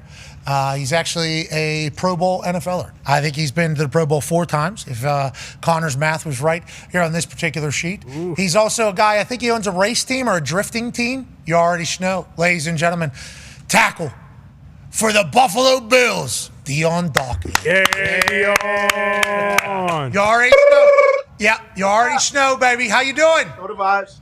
What up, man? Hey, how have you been? How's the offseason been? I saw you promoting the NLL Buffalo Bandits, the NLL lacrosse team up there. How's that going? Are you a fan of the team? Yeah, I'm a fan of sports, bro. I like sports. I like people that compete. Anybody that can get on the big stage and perform under lights is cool. You know, I've been at all the WWE events. I've been all over the place, bro. I enjoy it. I enjoy being at events. And I enjoy spectating. This shit's pretty cool. Yeah, I enjoy watching people do their thing, you know, because we understand how much work has been put in beforehand to get to that moment.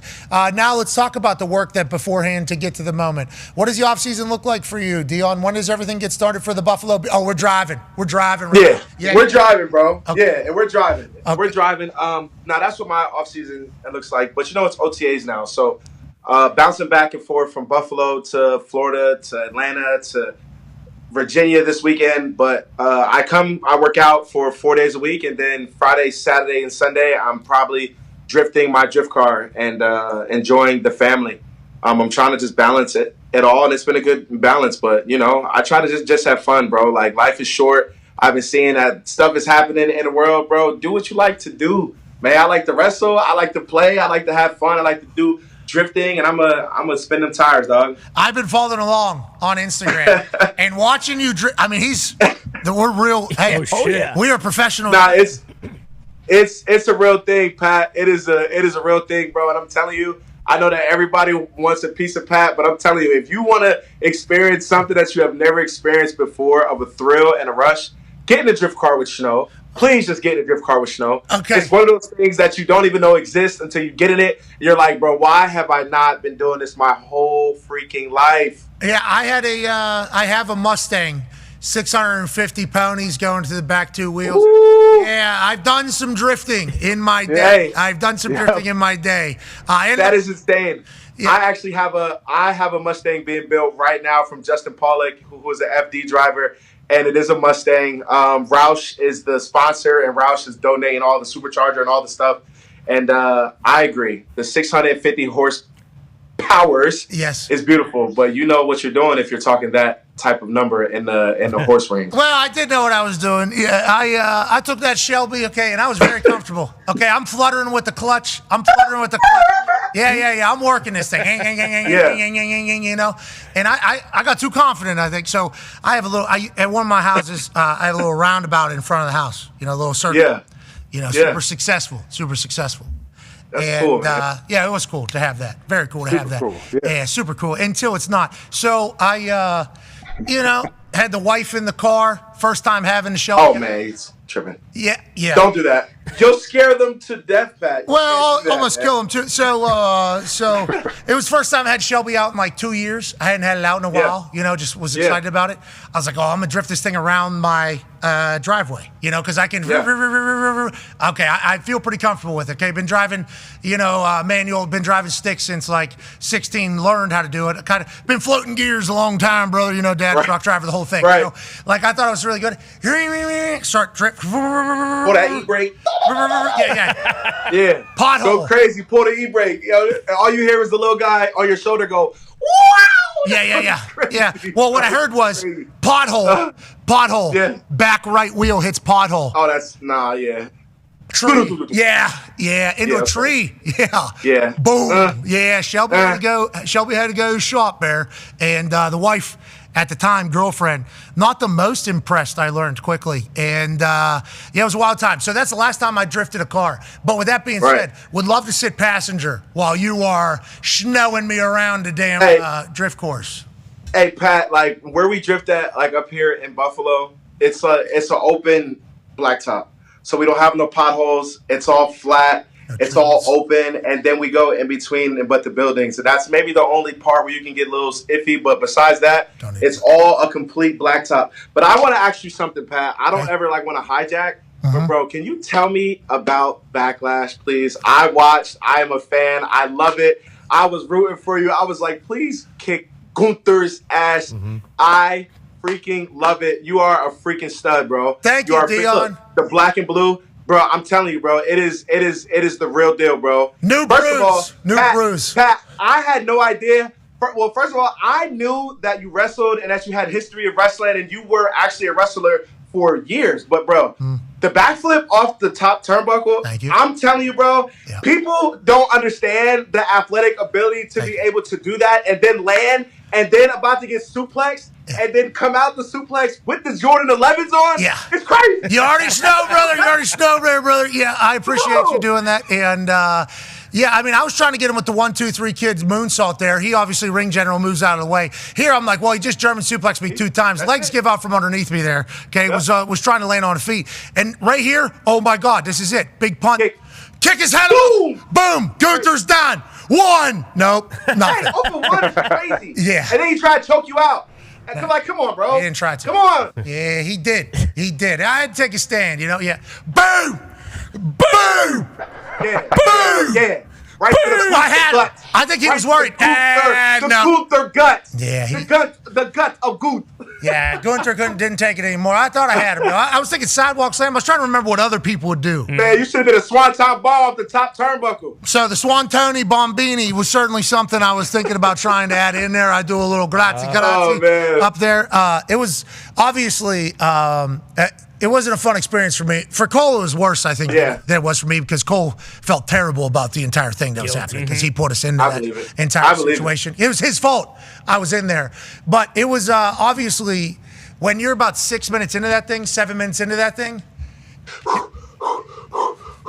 you already know. Yeah, we are blown up in that entire thing. But also, it's a realization, we're beating the shit out of each other in here. Yeah. That is what this is. And it's quite a boom! Smack to the mouth! There was a lot of that. There was a lot of that.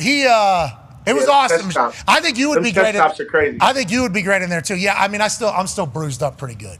I mean, man, look, but the next time you get to practicing, bro, let me know, man. I will come and practice with you, dog. I'm telling you, because next time, maybe tag team champions, dog. We can kick their ass, man. Yeah. We can kick their ass, man. I think you would have been a phenomenal professional wrestler. Yeah. If you Big boot to the face. JBL. You know what I'm saying? Like the real, you know what I'm saying? Clothesline from hell. Yeah. Clothesline from hell. Yeah. You know? Yeah, I felt a couple of those this weekend. I'll tell you what, those are devastating. Those certainly are devastating. And I don't know if it's directly from hell, but it sure felt hell was coming with it. All right, wasn't from heaven. Let's talk a little football. For the Buffalo Bills, what do you think is the thing that gets you guys over the hump? I don't want to say over the hump, but you get it. What do you think gets you guys to take the next step? Obviously, elite team, elite program, elite vibes, it sounds like, in that building. Culture, fantastic. What do you think it is this year that maybe you guys either have, or what do you think you talk about going into the year? You know, I think to keep it of what it is, it's just an opportunity. All we need is the opportunity again, and we'll see and what happens. Because we have everything that we have, and we have everything that we need. But I think that the biggest thing is honestly just be able to get ourselves in a position to have the opportunity to take another swing at it. That's it. Like, we don't need another player. We don't need another this, another that. We just need ourselves to just tone in on finishing and just having the opportunity and getting ourselves to be able to have the opportunity to go for it again. Hell yeah. Because it's hard. It's hard to get to that distance of a season, but to be able to get there, you know, that's what it is. But we have to be there to have another swing out of it. And when we get there, it'll be special. A lot of things have to go your way to get that far in the league. A lot of things have to go your way. A lot of luck has to happen. A lot of balls have to bounce your way. That's why what the Patriots were able to do for 20 years is just absolutely absurd. But you guys as well. We've had a lot of success. Obviously, haven't had the massive success that Chiefs, Eagles have had. But being around is just a very difficult thing. Excited to watch you guys break through. Go ahead, AJ. Yeah, Dahn, as far as you personally, how was your, we're in the heart of your off-season workouts right now, everything you're doing with the team. How was your off-seasons changed from when you first got in the league until now, as far as physically and mentally, what you have to do to get ready for the season? Yeah, man. It's been, the older but you get, you learn how to maintain and protect your body. I think a lot of, I don't want to cheat code it, but I do a lot of Pilates. I do a lot of reform. I do a lot of stretching. And I rest. I rest when I can. But the lack of rest can hurt. I do a lot, but while I'm traveling, I sleep. If I'm not performing, I'm sleeping. If I'm not doing something, I'm stretching. I think that has been the biggest difference in my career, is I do a lot of stretching with Pilates, and I rest when I'm not performing. And I do a lot, but when I can get a 15 minutes here, 20 minutes there, those add up over time, and I've trained my body to be able to sleep whenever I choose to. And I think that's what is beautiful about it, because we're moving around so much. You have to be able to just sit back and just turn the switch off. And I've been doing that, and that's been great. And the mental part too is just understanding who I am and not cheating on myself, and understanding that I'm not perfect, and just to be free. Just try to be as free as possible and don't cause no extra added stress that is unnecessary. Love your vibes. Love everything about the way you approach life. It is fantastic. There needs to be more Deion Dawkinses. There won't, because of how big, strong, fast, athletic you are. With this mindset is absurd. You said you can fall asleep. So you can fall asleep sitting up? You can do all that stuff? You're not standing up, but as I'm sitting here in this chair, yes, I can sit here and I can just work on my breathing and just breathe, and then all of a sudden it'll be... that's like a military technique. But I've listened and I've learned, but What is it? Is it that in for 4, 7, 8? 4, 8, 12 or whatever it is? Yes. Is that what you do? Yes.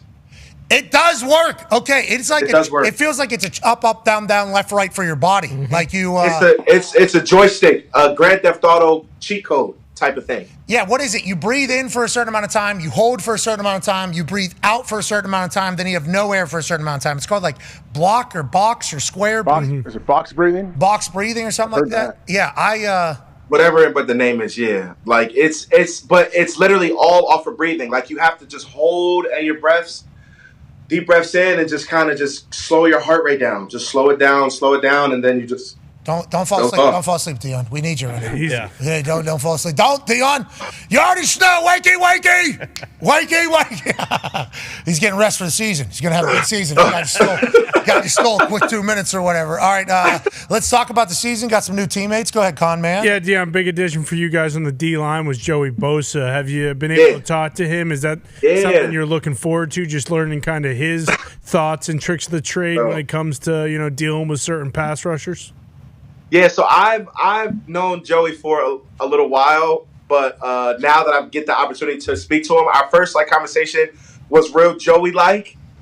He's definitely a football guy, but we talked about bunkers. And it was pretty cool, bro. It was bro, I kind of just want a bunker just in case if anything happens. And that was the Joey Schno conversation. It was about being out in the country and about bunkers, which is a very unique thing, because I'm blacktop, very in your face, and it's I just want to go in a bunker, and that's cool. It's super cool. But yeah, Joey is a great player. He works out hard. He's here. He's present. And as a teammate, knowing and receiving new teammates, the guys that choose to be present when he doesn't have to be because he's already at a certain level, I respect it. Because right? He's had a contract. He has his life. He has his life, and he doesn't have to be here yet. But he understands that this is our motto, to be present, and being present, and that he just came in and grabbed on board. I'm okay with it. He gets my head nod and thumb up. But I like Joey. And Bunker Joey. And Bunker Joey Snowy conversation is one that certainly should be a Buffalo Bills social media thing if possible. Maybe go into a bunker to record it. I've heard those are great times. They're spending a lot of money on a big bunker from what I was reading on the I saw it too. Yeah, who knows? I don't want to get into it, but I've heard the bunkers are a pretty good idea. And when he said life and then you double down and said life again, I think you didn't want to out anything in his life, like family, friends, houses. But him picking up new city off season, coming up there to a place he doesn't know, to show face, to be present. I think that is a great sign of leadership. And obviously, that goes back to the culture, that Bean has built up there, that obviously McDermott has, and you guys have all taken to a next level. Ty has a question for you, Shano. Yeah, speaking of that culture and everything, is it weird when you look at your team? Obviously, the Super Bowl is the only goal, and that's what you guys are looking for. But you guys are kind of the elder statesmen in the AFC East. Now you look around, there's 2 new head coaches. There's a lot of stuff going on in Miami, with different players maybe leaving and all that kind of stuff. How hard is it? I don't want to say keeping the main thing, obviously knowing that, hey, in order to, win a Super Bowl and do what we want to do, we need to win the division first, especially when now you have a couple of these teams who are going to be much different than what you guys have played over the last couple of years. Yeah, our first goal, is we have to win our division. Not that that's the easiest way in, but when you handle your division, then the rest takes care of itself, right? Win the division, you get the opportunity to play in the playoffs. You get the opportunity to play in the playoffs, you get the opportunity to play for the championship. So step 1 is 1, be present. 2, know your job. And 3, win the division. And that is what we preach, and that's where we're at every single year. But, winning the division is the first step of greatness. And we seem to have that on lock, but we do a good job of taking that first step. But it's hard every single year. Our division gets tougher. These guys get better. The Dolphins, the Jets, the Patriots even, these guys play us hard. Even if the records don't show it, these guys play us extremely, extremely hard. And that's our toughest battles throughout this season until we get to the Chiefs and the Ravens and all these, juggernauts. Colts, yeah. Colts. Mm-hmm. Yeah. Wow. Yep. My guy, Kenny. Yep. Colts. Thank you. Yeah, Kenny. Mad respect. Kenny Mo. Mad respect. Yeah. Mad respect for Kenny. Mad respect for Kenny Mo. Love Kenny Mo. I wish we had. It would be great to have Mo Kenny Mo. Mo Kenny Mo's. Yeah. Now you got Danny Joe. It would be great to have Mo Kenny Mo's. You already. If we could get a Bunker Joe, that'd be great. And I think we do. Bunker Joe. I think we do have a Bunker Joe. Mo Kenny Mo's. You had Bunker Joe. What are you talking about? Yeah, now he's in Cleveland. No, you're talking about Joe Flacco? Yeah, Bunker Joe Flacco. That ain't Bunker Joe. Oh, you did that Flacco. Yeah, Flacco. Yeah, he was there. Yeah, boom. Yes, he was there. Jeez Louise. You got Danny Joe. Now we got Danny Joe. We need. At least you got the Indy 500. You got the Indy 500. I'll be there. You're coming out. 500 is coming up. Indianapolis is super dope. I'll be there. You're coming to Indy 500. The Pacers are playing afterwards. They got Eastern. I'm planning on being there. Yes, sir. Okay. Racing and pacing, baby. Come on out. We'll see. Ooh, wow. Look, you're legit, bro. Racing I didn't make it up. Do not give me credit. Do not give me credit. There's other things. That's tough. Thank you. There is other things that I have created that people do not give me enough credit for. This is not one that I created, and we do not. No, you did. No, I did not. No. Yeah, you did. No, you already. No, I did not. You got it. Racing and pacing, man. All right, we'll get the shirt. All right, I'll make sure. Let's trademark. Don't plan on doing too much either. AJ has a yeah. So the Indy 500. I don't know how much you're living. I don't know what you're living like. There's going to be a lot of opportunity to do a lot of boozing if that's what you're looking to do. And I don't know if that's what you're in. Yeah. There's a lot of that. Yeah. So, hey, that Pacer game's coming, though. That Pacer game's coming hours and hours and hours later. So I'll be excited to see you monitor your vibes throughout the entirety. For sure. They will. I'll have my glasses on. I promise. You won't see my eyes. Well, and also, in that snake pit, he could. Yeah. Oh, yeah. Yeah, exactly. Catch a quick nap. Catch a quick monster refresh. Okay. Go ahead, AJ. Yeah, Dion. Well, I don't know your exact sports background growing up and in high school, but I assumed you played basketball, ran track, baseball. I assumed you're an athlete and everything. When you watch you, you see your feet. You have great feet, and I think that comes from a lot of times playing other sports as a young kid. What sports did you play, and how important do you think that is? I think it's the most important thing because I did everything. And you're correct. I played basketball, but because I grew up in Jersey, I never played on a high school team. We played in Hoboken every single day during the basketball season. We played every day in Hoboken. I ran track and field. I threw. I wrestled. I bowled, and I swam. But one of the biggest things that I do and still do now is I longboarded. I have a longboard that I still have since I was young, and I used to longboard. And that longboard helped me with my single foot balance, and why my calves are the way and that they are is because I was always pushing and kicking and balancing. But all of that definitely did work. And then in college, I took tennis, which helped with my lateral movements. And I just tried to do everything. And sports is definitely why it creates the perfect type of character of player. You know, like you just can't just do one thing, but you can. Like you can do one thing and you might get lucky, but all the variety of sports definitely do play a big part of the sport that you love, which is me. In this case, is football. But it does definitely balance and help. Swim, tennis. Yep. Bowling. Longboarding. Bowling. And then let's talk about bowling. You think bowling helped your lungs a little bit? We had a bowling lane, bowling alley that I hung out at growing up. I didn't get good at bowling, but I was around there. Billiards, I could probably do okay if we needed. Cigarette smoke. Yeah, yeah, exactly. Do you think that built up the lungs, the cigarettes? Man, the cigarette smoke definitely made your lungs extremely strong because when you don't smoke the cigarettes, your body begins to form this defense of keeping it out. But I think who so. knows? I was definitely Pete Weber. in the billiards with Pete cigarettes. Weber and other things, I think. Also. I mean, I'm not getting into it. I'll let him tell his story. Rick Cadmore. Where were you? Were you a two-handed wonder from down under? Or were you? No, that was elite bowling. That two-handed stuff is elite. I was the one-hand spin, but when you end your go, you end on that one leg, which is still balance. Oh, yeah. So it was still balancing and still helping everything, which it was fun, but it was also cool because I tightened up at my quad and everything. But yeah, one hand spinner, and I would only put 2 fingers in and flick the rest. And what was the average? What was the average? Oh, I was really like a 180 guy, 175. Like that was like me, like on an average day. But you know, I get to the 205s. You know, the bigger the kick, the better the flick. They say, whenever you go out like there. I didn't create 100%. That either. That was a bowling thing. Yeah. See, look at the balance. Look, your quad is activating right now. If you stay there for 15 seconds, your quad is gonna be on fire. 10, 9, 8, 7, 6, 5, 4, 3, 2. Yeah, it's burning. 1. Look. I mean, those scores too. That's You got better to do the than other one now. Cool. You got to balance it out. Luke and Nakua said, my other leg, left leg I can balance on. That's, because I'm right-footed. So the balance all came from this one. I have learned through my years, the right foot, not as... Well, that's just the knee. Not as... What a guy, bro. Yeah. What a guy. Yeah, you're the guy. All right, we appreciate you for joining us. Enjoy the hell out of your life. It seems like that's going to be definite. You've earned all of this. Can't wait to see where you're drifting this weekend. We'll see you in Indy in a few weeks. Yes, sir. Much love as always, Joe. But you guys are the truth, bro. You already saw the vibes. You are. Love. Hey, let's make sure they don't screw you this year with the... Yeah. Oh, yeah. No, we already talking about it, man. It ain't happening. No flags. No flags, man. We That's need your an bowling. award for That's the your big bowling. boys. Yeah, exactly. That's the bowling. Big boys. Yeah. Big boys need an award. Big boys need an award. Yeah. All right, Pat? That's all I'm saying. Big boys need an award. We did give out an award this year, but we will try to push for the NFL to give one out at awards, NFL honors, because that's real. Now, are you going to go interior and then tackles, or are you just going, what is the goal?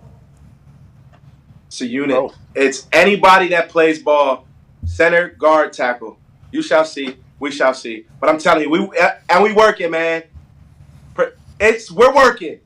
All right. This is what we're working. This is what we gave out last year. It was a Trenchy. We gave out the Trenchies. You were a finalist for the Trenchy. Yes. That's AQ Shipley on top of that when he was at the Arizona Cardinals, weighing 360 pounds at 5'11", and we put some Kevin Green hair on him just to show some respect. That is insane, bro. Why is the stomach so big? Look, the big guys can be swagged up too, man. The big guys can be swagged up too. We did not edit the photo of his stomach. The Frenchies, boy, that boy like a little Frenchie, man. What's up with my dog, man? Ladies and gentlemen, Dahn talking. Thank you, Dion. He's the greatest. Why is your stomach so big? We were asking the same question. It had to be. As his friend at the time, I was asking him the same questions. But what's going on here? I'm playing fullback. I'm playing kickoff Got leg. push people around. Yeah, he was able to move at that weight, and now that he's thinner, I'm happy he is putting weight back on though. Yeah, Remember, he was on that big, long. I feel like he maybe thought to himself, like, when I retire, I'm gonna become an Iron Man athlete or whatever. Yeah. UFC fighter. Yeah, whatever he was thinking. Yeah, wrestling in billionaire basements or whatever, and he got like too thin, too focused, like way too focused on the fitness thing. And He wasn't eating food, right? Like he was miserable. I thought. 30 pills a day. yeah, and it wasn't him either. Like it was him, but like he lost that edge, and that edge came from being happy, and like doing this entire thing. So then, yeah, here's the actual photo that we took from. And we're not expecting. That's a real photo for real. That's the real one. Yes, and we're not expecting him to look like this. We're happy he does not look like this. Oh my God. We'd like him to. I think he looks good. I've never seen that before. That's Holy It's just a bad angle. shit. No, when you bend down like that, it's a bad angle. Yeah, I mean, Bad picture. especially with how tight the football pants are. Right. Football pants are so tight. 2 bowling balls in his gut. Yeah, maybe 4 if you really start doing the math and start looking at it a little closer. But we don't want this. None of us No. wanted this. We were, Happy medium. Huge. we were worried out. We were worried about him. I'm worried just looking that he was like that at one point. Exactly. He's got kids. Yeah. He's got a family. He's got a future. Like, this is not good. This is not. We told him that. Okay. I would like to let everybody know. Friends of his at this time said, "Bub, this can't be. Tighten it up. This can't be what it is." He goes, "Oh, I know these white jerseys." He gave a full speech at the time.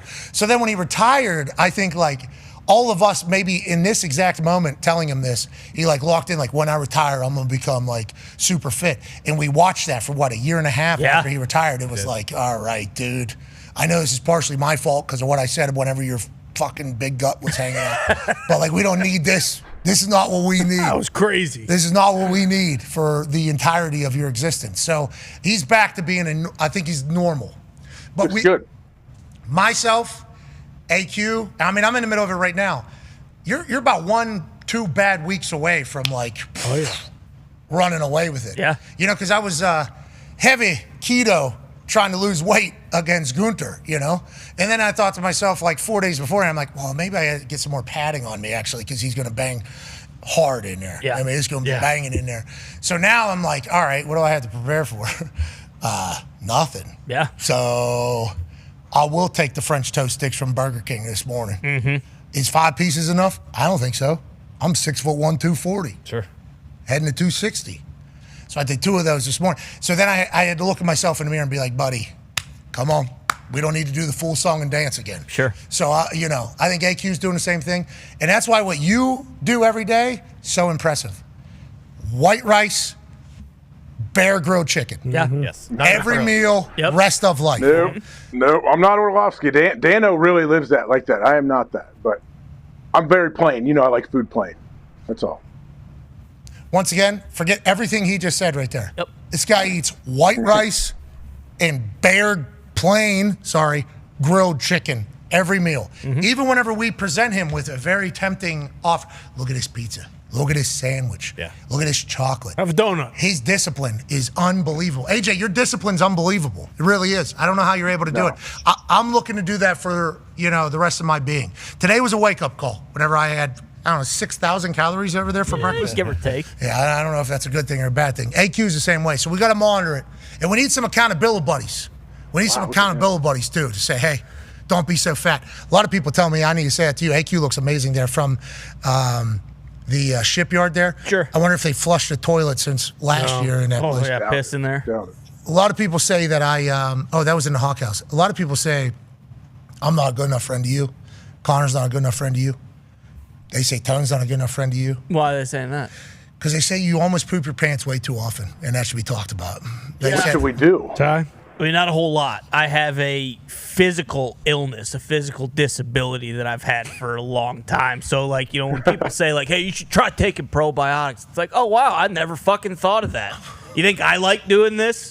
You think I like eating something very plain and then 2 hours later it's like, hey, sorry, I'm legitimately gonna shit my pants if I can't go right now. You think it's fun just sitting there with a stomach ache? It feels like you have a goddamn mortar shell inside your stomach? No, it's not great. It's not great. But, am I just gonna eat a plain turkey sandwich from Subway for the rest of my life with nothing on it? No. I'm not going to do that either. So it's kind of Every once in a while, you need a little za. You need some za, okay? At 10:30 a.m. Exactly. Or at 11 p.m. When eating it, hey, guess what? Eating this and then piggybacking it with a 45-ounce coffee the next morning, you might run into some issues. Listen, everybody on this earth has a cross to bear. That's my cross to bear. It's just something I got to deal with. It's something I'm going to do. So I don't ever think, hey, you need to be a better friend to me deciding what's going in my stomach. I live with that, and I'm doing just fine. This is from yesterday, obviously. And you did make it, right? Is what we're being told? I did make it. It was a photo finish, but I did make it. How come you didn't slide across the ring? D-Butt wanted you to maybe weigh in there. I considered it. I had a pair of nice Lululemon slacks on. I love those. I wear those all the time. If my stomach would have hit the ring, I would have. I would have fucking blown out the backside of my pants big time. And I don't really, doing that's one thing. I don't really need to see a bunch of people on TV seeing me explosively shit my pants. So that's why I decided not to dive into the ring. I'll consider it next time. I will. Okay. I'll consider doing it next time. Well said. I don't mean to laugh in your face. No, I'm laughing with you here. I've been dealing with this since I was 16. But it's the greatest. The thing that's the greatest about it is it does happen a lot on the show. Yeah.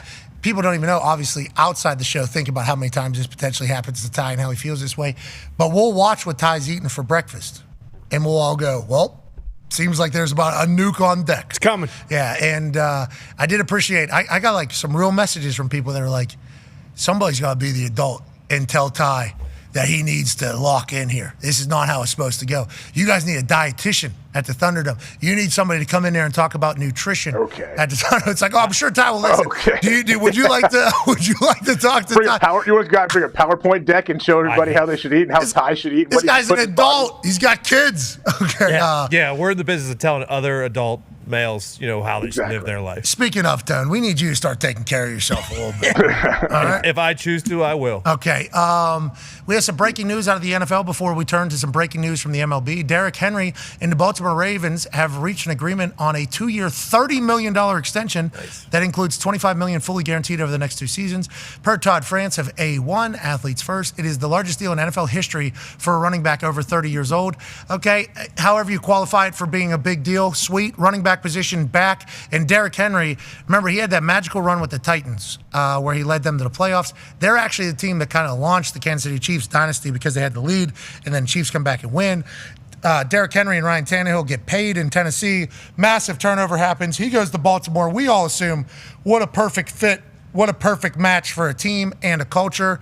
And here we are a year later after a successful run, and that is the case. Remember, at the beginning of the season, Harbaugh said, we're not running a 30-year-old Derrick Henry 20 times a game. Like, that is not how we're going to win. Then as the season went on, it was like, yeah, we are actually going to feed this guy. He's a special athlete, and he takes care of himself. He's committed to the profession, and what a perfect fit over there in Baltimore. Congrats to Derrick Henry, King Henry, and also Baltimore, AJ. He's one of those guys that's like the scariest type of guys to play against because obviously the guy's a physical freak. He was born genetically like he's unbelievable, but then he has absolutely like maximized every single ounce of what that is. When you hear about people that play with him, like his nutrition, his work ethic, everything he's doing, well deserved. And running back position, he is a big part of a reason of why I think the running back position has gotten some good shine over the last 3, 4, 5 years. Yeah, and the running back position all the way back seemingly. Go ahead, man. Yeah, I think he was the only running back with 1,500 yards over the last 5 seasons to have multiple of them, and he's got like 4 of them. But this was what Jimmy Seafood, John Menadopoulos was talking about. No, it wasn't. The extension that was coming. That's not his name. What's his name? Yeah, it is. No, John Jimmy Menadopoulos. They extended with the Ravens yesterday. Yeah, the Ravens and Edgar Poe. Oh. Edgar Allan and Poe? No, Edgar Poe, the bird, the mascot. Yeah. We knew that. Yeah. Congrats to Jimmy's and Edgar Allan Poe. The Raven. Yeah. I think they just call him Edgar Poe. I think they dropped the Allen. Oh, see, I thought Edgar got hurt, and then Allen and Poe were the two replacements. Oh, remember they broke his leg. The one that one had his broke. I do remember that. Dancing too hard? I forget how. Kinda, I think so. I think his knee blew I think his name is just Poe. Just Poe. Okay, so Edgar. No, there was 3 of them. There was Edgar, Allen, and Poe. Yeah, and Edgar. Yeah. After he broke the leg. Yep, exactly. Which I don't like. Mm-hmm. That's the business. Allen had a bad attitude. He's always squawking. Yeah, they all do. Mm-hmm. Yeah, and then Poe now. AJ, that's kind of the. Did Allen? I thought Allen or Poe may have. The old was it? Who was the old ice skater that blasted somebody in the knee with the Kerrigan? Oh, geez. Jeff Galooly. Yeah, Galooly. Yeah, Harding. And if you remember in 1998 when they started the franchise, all three of them birthed from eggs on the football field. That's not a lie. I do remember that. How else would Ravens? Yeah, that's kind of. Let's pivot away from the NFL. That's how it works, Tony. Congrats to Derrick Henry and Poe signing back with Jimmy Seafood. Yep. Free crab cakes for that bird. That's probably a great move. Huge. Joining us now, ladies and gentlemen, is a man who has more information from the baseball world than anybody else we've ever spoke to. He's a senior MLB insider at ESPN, and in my eyes, the voice of a generation for an entire sport. Ladies and gentlemen, he talks about baseball for a living. We try to limit that, but he's always great at it. Jet Passes! How you doing? Gentlemen, I have a question for you. This is like a sincere baseball guy trying to understand football. Derrick Henry is ridiculously good at his job. He touches the ball 3 to 4 times as often as wide receivers. Why is Jamar Chase making $40 million a year and Derrick Henry's guaranteed $12.5? So there's always a stigma about the running backs that any play they can get hurt because there's a lot of contact, right? Now, granted, wide receivers have that opportunity as well. Wide receivers also normally bigger chunks whenever they're getting the rock, especially if you're electrifying. Less electrifying wide receivers than they think running backs can be. Derrick Henry, an anomaly at the position, but that is just kind of how the running back position has been viewed. And I'll tell you what, the running backs were pissed about it 2 years ago. They should be. They were 2 years ago. There was almost they have every right to be. They almost created a union. It was like they almost created a union and almost did like a holdout. Like legit, this was a real thing 2 years ago. Now Saquon signs a massive deal. Derrick Henry just signs a massive deal. I think they're coming back around. But to your point, the running backs were pissed about it just like 2 years ago. They are. I'm sorry, but they do not provide half the value of elite wide receivers. It just seems like a clear market inefficiency in football. That's all. That's good journalism right there by you. And now supply, demand, all that shit will get put into place, and I'm sure teams will have a reason. Nonetheless, we're happy for Derrick Henry. We agree. Probably deserves much more money in our eyes. If we were paying him, we would do that. Let's talk about somebody or somebodies that deserve something and potentially have the possibility to do it. Big news out of the MLB yesterday. Pete Rose and Shoeless Joe Jackson are now allowed to be voted into the Hall of Fame. I assume that all the super baseball purist nerds and journalists who are the ones that are making all these decisions will hold all these things against Pete Rose and Shoeless Joe Jackson, even though they're available to go into the Hall of Fame? Or how do you expect this to go? And what is the narrative now that Pete Rose has passed versus maybe when Pete Rose was still alive about him potentially getting into the Hall of Fame? Jet? Pat, this is an incredibly complicated issue. And let me start off just with what the process is going to look like. If you don't make it into the Hall of Fame after your career as a player, you go to what's called the ERA Committee. And it's a group of 16 people comprised of former executives, Hall of Famers, as well as a few journalists. And they essentially get to decide on a group of players. This past year, for example, Dave Parker and Dick Allen, two guys who had been overlooked by the writers, ended up getting voted in by the ERA Committee. With the case of Pete Rose, though, especially, it is just so complicated because you have all of these different elements of his legacy bumping into each other. As a player, Pete Rose is unequivocally a Hall of Famer. 4,256 hits, the most in Major League Baseball history. 20-plus seasons of just incredible baseball. He was, an otherworldly baseball player. He also broke the cardinal sin of baseball, which is do not gamble on games in which you are involved. Did so as a player and a manager as well. Was accused of statutory rape of a girl who, in a sworn statement, said she was 14 or 15 at the time when she had sex with Pete Rose. His retort to that was, I thought she was 16.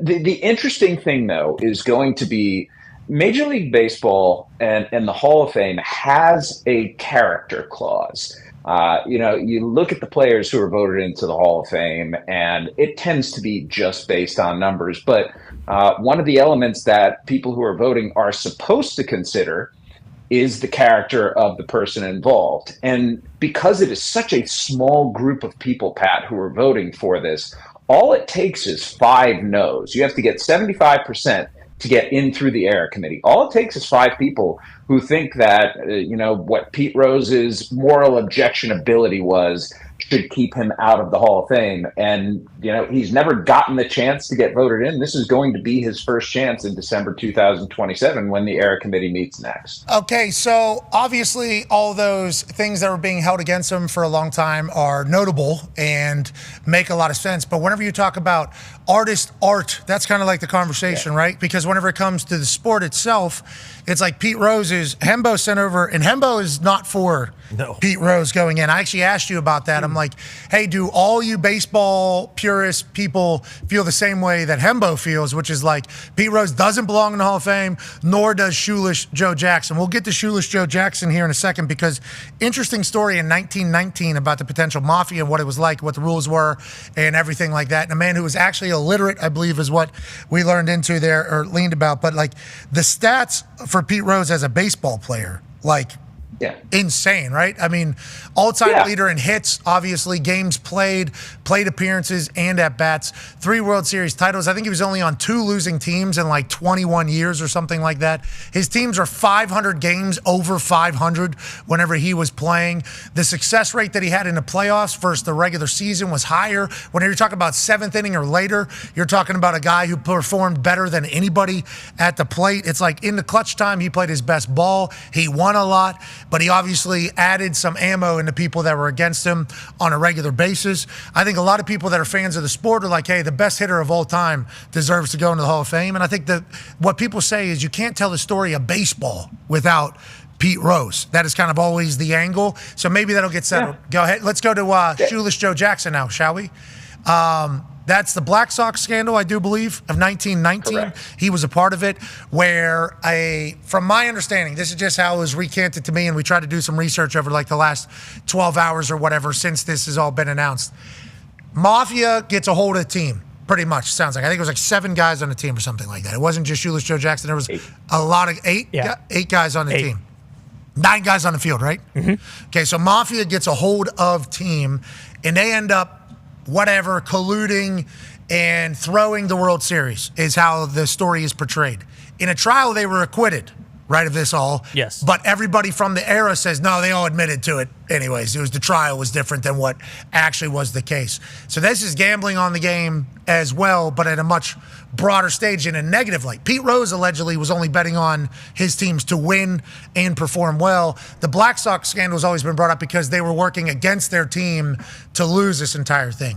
1919 is a long time ago. It's a much different era. What the Mafia was potentially able to do and say, and what narrative is real, what narrative is not from them, is tough in 2025, not only for this story, but most stories.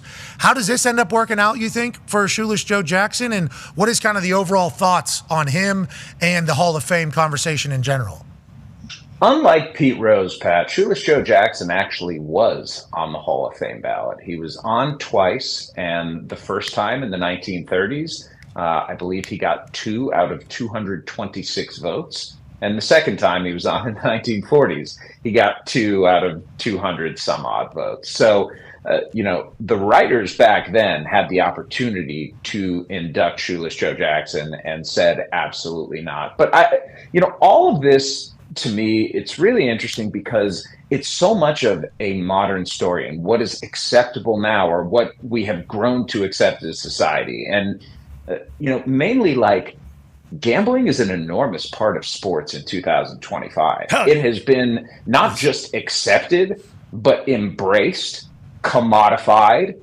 Sports are going out and making money hand over fist through gambling companies. And Major League Baseball, for the longest time, tried to stay away from gambling, didn't move to Las Vegas because of ties to gambling.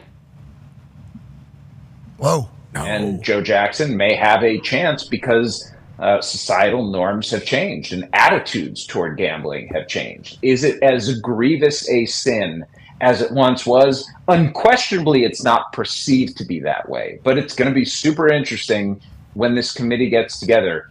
I would love to be a fly on the wall in that room, Pat, just to hear what the arguments are from the people who are in that room, because the ERA committee tends to be comprised of people who are older, retired general managers and presidents of baseball operations. Hall of Famers who are in their 60s and 70s and grew up in the game hearing there's one thing in baseball you cannot do, and that is gamble on the game. And writers who are either retired or toward the end of their careers. So you have a group of people who may look at what the societal norms are like right now and reject them. Like it is a secret vote and a secret ballot as well, so we will never know who voted for what. I don't think it is a fait accompli that Pete Rose is going to be elected to the Hall of Fame in December 2027 for induction in summer 2028. I don't think that's a guarantee at all. It's just a possibility now. And when Fawn Rose, Pete's daughter, went and met with Rob Manfred in December, that's all that they were looking for, I think. They just wanted the chance. And Pete himself had said in the past, you know, when I'm 6 feet under, I don't give a damn if I get voted into the Hall of Fame or not. But clearly, it's an important thing to his family, and it's part of what Rob Manfred heard during his meeting with Fawn Rose. Give him an opportunity to see if they want to vote him in. Sounds like potentially not first time, but maybe in the future. We will be off Thursday, Friday due to the PGA Championship. We will see you back here on ESPN on Overreaction Monday. Have the greatest 4 days of your life. Okay, let's continue to talk baseball here as we still continue digitally here, which is, it sounds like the big hope for ESPN to make the jump to in the future. We've been doing it for a while now. You know, open door policy on if you have any questions. So whatever you think about gambling too. Yeah, all these things. I mean, there is a lot of things. Obviously, we're just a bunch of doofuses. We get it. But as we continue here digitally on this glorious Wednesday, what did you say? Fait accompli? Fait accompli. Which means like a foregone conclusion or a certainty that he goes in. Oh, Patrick! Yes, context Look clues. at your ball knowledge here. Love it. Yeah, context clues, brother. Never read a book, so I've had to always kind of pick up what the hell smart people are saying around me by what else is going on. But it sounds like the Rose family obviously wouldn't mind seeing their father get honored for how good he could hit a baseball and play baseball. Yeah. And then Shoeless Joe Jackson, that's got to be what, great-grandkids now? Oh. Yeah, they might not even know got to be like great. 1919, you talk about all the things, societal norms now when it comes to gambling and everything like that. How about what we know now about what the mafia did and how they treated people? And like the things they would say to people to get things done. Allegedly. Built this country.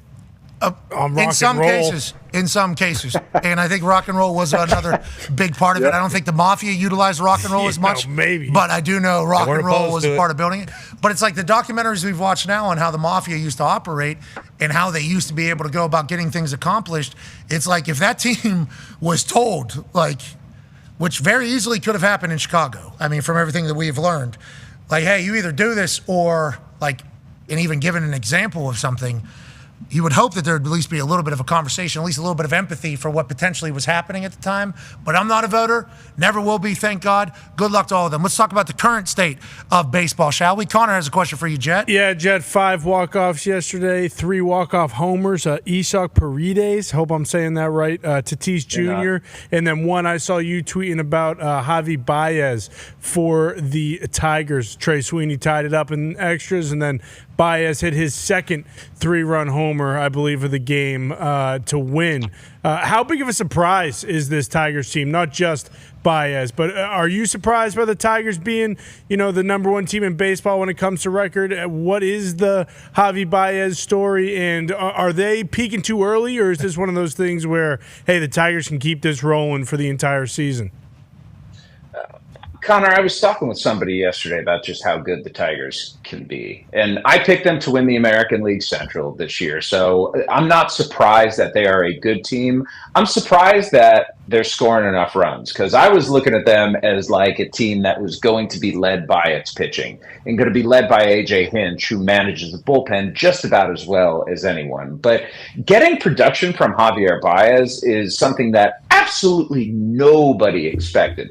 Like, let's remember, when Javi Baez came up, he was an absolute wonder kid, like the smoothest shortstop you're ever going to see. Like, he made tags look cool. That's how smooth he was out there. But He always had swing and miss issues, got out of shape, signed for 6 years and $140 million with the Tigers, and had provided negative value. It was at the point where there were questions like, how long is it going to be until Javier Baez gets cut by the Tigers? And they just, sunk cost at this point. Let's get rid of him and use the roster spot. But he got into good shape this offseason, and good enough where he's playing some center field now after being an infielder his entire career. And the resurgence of the bat is really the shocking thing. Even, when he was a little bit overweight and not looking quite as good physically, defensively he was still pretty good. But he just has this propensity to swing and miss a lot, and he does not have good plate discipline. And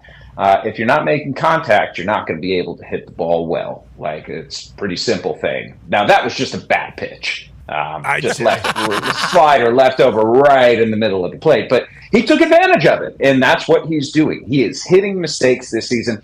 And I think you're going to see a lot more pitchers just start working outside with him because he is the guy who will swing a pitch 2 feet off the plate. But Javier Baez is beloved by Cubs fans for what he did in the 2016 championship.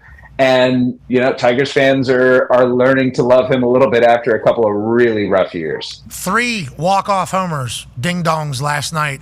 Obviously, that's great for the sport. We have been enjoying it more than I think any year in the past, Jet. You will be proud of us. We talk about baseball more and on a more regular basis than ever, and that's because I think what's happened in New York is potentially historic. Go ahead, Ty. Yeah, Jet. Do you think, is there any way Aaron Judge can sustain the pace he's on? I don't think anyone thinks he's actually going to hit 400, but when you look at the Yankees, obviously Paul Goldschmidt's been very good. He's got the second highest batting average in the AL, and Trent Grisham has been one of the, best surprises, I think, not only to Yankees fans, but just the MLB in general. But with it's kind of, they go as Judge goes, the Yankees do. Yes. Do you think he can sustain the type of pace that he's been on for the next several months, or how do you see that kind of working out for the Yankees?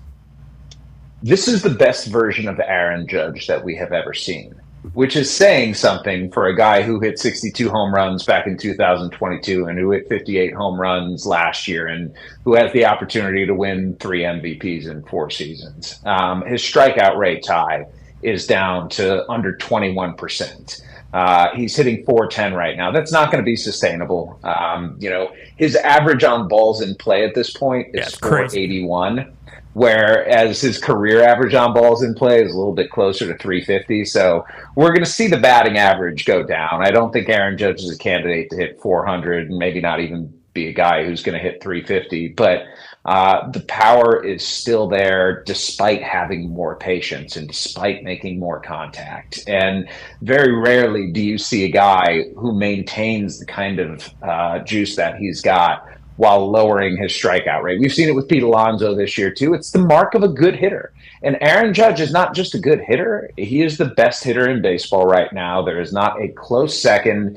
And he is putting up some of the best seasons we've seen all time. Now, this year, if Aaron Judge finishes with 11-plus wins above replacement, he's going to be the 3rd player in baseball history to do that 3 times in 4 years. The other 2 are Babe Ruth and Barry Bonds. Pretty good company to be keeping. Yeah, I'd say. And he's bombing balls, too. It's not just like he's hitting for average whenever Aaron Judge. When he's connecting on these things, because he's such a Goliath. Yeah, he doesn't hit any cheapies. The balls are gone. That has to be explosive baseball for the Yankees fans to be watching. Obviously good in that market. There's another market that's gigantic with a superstar. Go ahead, Todd. Yeah, Jet, Shohei, another guy who over his last 10, he's been on an absolute tear. He's really starting to come into form.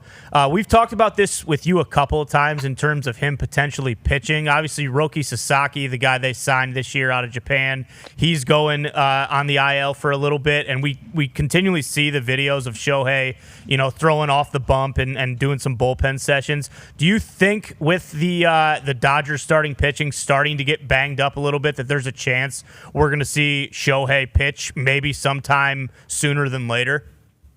Nope. I don't think the Dodgers give a damn about right now. And it's a weird thing to hear, right? Like, a bunch of guys going down with injuries. Don't they want to bring him? No, they don't, because the Dodgers care about one thing, and that's October. That's when they want Shohei Ohtani healthy. And what they're trying not to do is allow any concerns right now to get in the way of their ultimate goal, which takes discipline, and which very few teams, guys, if any, have the luxury that the Dodgers do. But part of this luxury is also that they are really good at developing starting pitchers.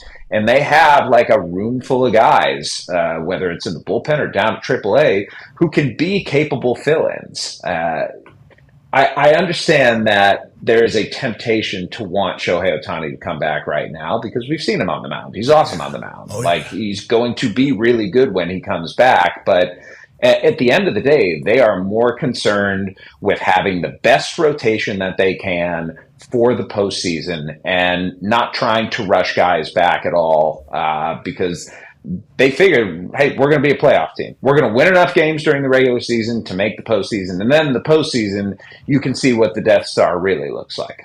Do you think there's no concern either with how good the NL West has been to start the year? I mean, they have, four of the best teams in baseball already. Totally agree. No concern whatsoever. And look, maybe that's misguided. Maybe that's misplaced. But in spite of all of the injuries that they've had so far, the Dodgers are still at the top of the National League West. Shohei's got a little bit more sauce this year, a little bit more comfortable in who he is. Is that accurate or no? I don't think we're ever going to really see who Shohei Ohtani is publicly. Right here. Did we see it right here whenever he answered the bat flip to that guy? Yeah, you know what? I think that's a fair way to put it. And here's Lourdes Gurriel looking down, chucking it up, doing the airplane.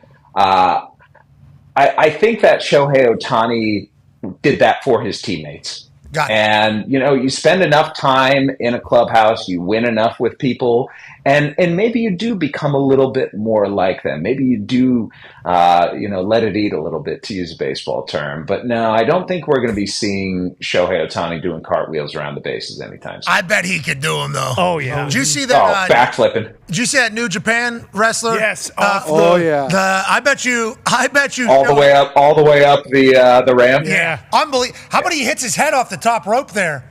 He was probably. It was close. Very. Yeah. I mean, that was impressive. That's half an inch away from being catastrophic there. Yep. I wonder if, as he hits his head, while he's doing that back handspring, he's like, "Oh no, I completely ruined this." And it's watch. So. Obviously, he's a big boy, too. Yeah, he's thick. Right there, he hits his head off the top rope. Yeah. It's like, damn, that's so close. And now once he's chasing you, you're in trouble. You better get out of the way. I'm going to keep doing this. Bang! Kick to the head. That's unbelievable. Yeah. This guy needs to be, obviously, New Japan, gigantic wrestling promotion and a historic promotion, has created a lot of magical wrestling moments and also historic wrestlers as a whole. Especially getting a chance to go over to Japan, the way they hold professional wrestling in such high regard is such a beautiful thing. But if we can get one of those at Mania, oh man, if we get one of those, if we get one of those back handspring Pele kick thing, fest. That's a long ramp. Someone showed Joe. Long ramp. That's in a football stadium. Oh. That's in a football stadium. What you say, Joe Hendry? I said someone show that to Joe Hendry now. Yeah, Joe needs to get working on that. Mm-hmm. I wonder when his head hits that top rope, though, if there's a little bit of I broke my neck. And then he slips through, and it's like, all right, we got magic still. Because that would scare the fuck out of me. Just as somebody who has potentially slipped on the top, his head hits the top rope there. Maybe it was part of it. I mean, that's an unstoppable move, though. Because once he gets rolling, especially if you're in his sights, you got no shot. I don't know. That seems very stoppable. Can't you just stand there and kick him when he's kick one of his arms? What? You ever see those things that what they hypnotize you with? The little pendant deal. Pocket watch? What? Yeah, you're telling me you don't see that guy hit all those. You don't get kind of kind of like. I step to the side and kick his arm out. Can't Chad. You've never been in the sports Only thing stopping that guy's a gun. Yeah, a big gun. That's probably right, and it's going to be a multi-shooter. It's going to have to be. You're going to need a few of those things because he's going to. What they don't show there is if you step to the side, like you're implying, so simple, Jed. Jeez, Louise, he'd actually boom on his hands. Yep. he can redirect that. Turn that thing. Yeah. We only got to see it go straight because that guy was right in his sight. If he was doing the alligator walk or the zigzag walk that we learned whenever the DC sniper was kind of out and about as a child, I think he would have been able to adapt that thing back and forth if he needed to. You didn't let him showcase his trap. Bang! And he gets you a shin to the top of the head, you're done. And also his back hurts. You know, I don't know. He's selling his back. Exactly. So he just got kicked in the head selling his back. Missile. I mean, you got to time it right, and either, hopefully you can get his legs in the amount of time where you can hit a sharpshooter or a Boston Crab. Maybe, yeah, exactly. That's really all you're looking for. Yeah, you got to be like Shohei. Yeah, exactly. You got to be at Golden Arms. Yeah. Yeah, not just one glove. You need both of those things. That's right. To be able to, Yep. You think we could try it? We should give that a go. Yeah, D-Bone! Bone! Need you to do the back handspring party thing. Need a springboard back handspring party. Bill, catch him if he doesn't. Yeah, Bill, you're the target at the end of this thing. We'll get it figured out. We'll get it worked out. All right. AJ has a question for you about pitching. So Shohei's not going to pitch, is what you just said? He's not going to pitch right now. He will pitch this year. Yes. Oh. Whoa. When? Like playoffs or when? This is purely a guess, but I think in order to get him built back up, because let's remember, guys coming back from reconstructive elbow surgery, they will usually go down to the minor leagues to do, 4 or 5 rehab starts just to get the feel of the mound back in games that don't count. Shohei can't do that. So it's going to be like right out there for him. And my guess, in order to get him built up to start deep into the playoffs, it seems like August is probably the right time, but the Dodgers haven't said anything to this point. So this is not news. This is informed speculation. Okay, I like that out of you, though, because I think there for a while it was like, we don't think so. There's no reason to do it now. There's a chance we're going to see Shohei back on the bump. Go and get it, Shohei. Go on, Shohei. Be 101, brother. I can't wait to watch. Go ahead, AJ. Sorry, buddy. Yeah, Jet, staying on the Dodgers, I believe Clayton Kershaw is coming back Saturday, and for his 18th season. What do you expect from him, and what do you think the Dodgers expect from him?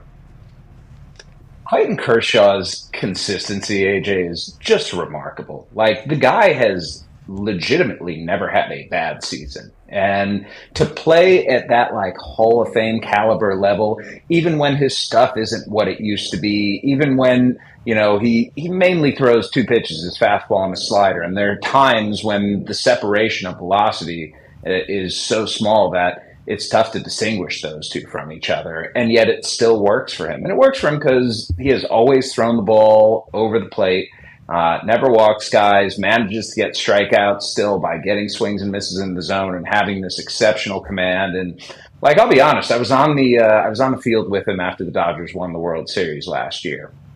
And, I've known Clayton since I met him when he was 19 and was in Double-A.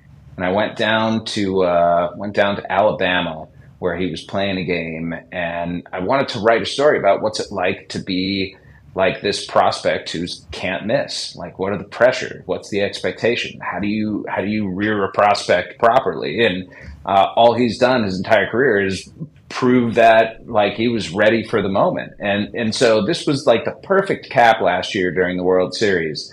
I was like, dude, you're done, right? He's like, no, I think I want to come back. And I give him a lot of credit. The man's body hurts.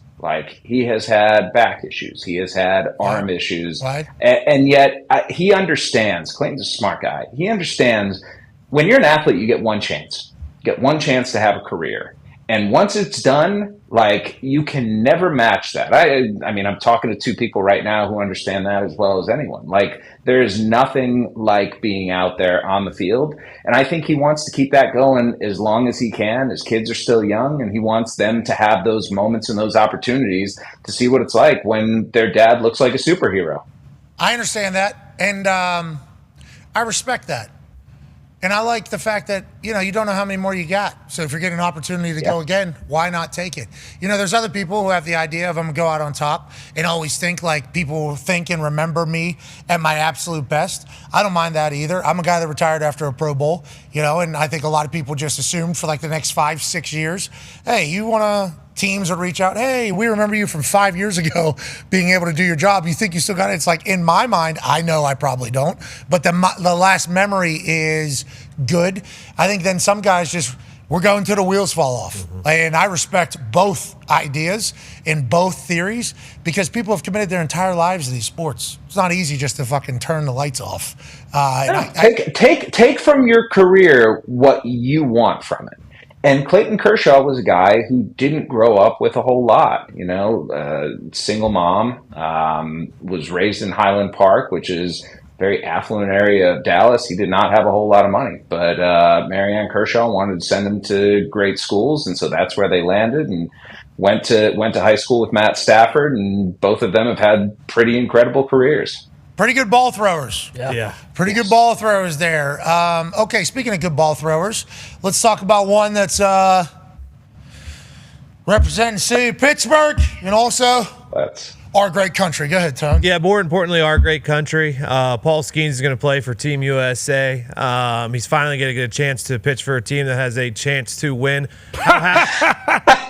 How happy do you think he is doing this? And I just want to throw a fact out there. I don't know if you guys have known this yet. 19 straight games where the Pirates have scored 4 or less runs. That's never been done, I don't think. So are we happy for Paul? How happy do you think he is for this opportunity? He's elated because Paul Skeens might be the most actually patriotic ball player that I've ever met. There are people who wear the flag and wave it, but Paul Skeens actually lived it. He was going to be a fighter pilot. He went to the Air Force Academy. That man loves America. And the opportunity to represent the United States, I think, is a big deal for him, but it's a bigger deal for the World Baseball Classic.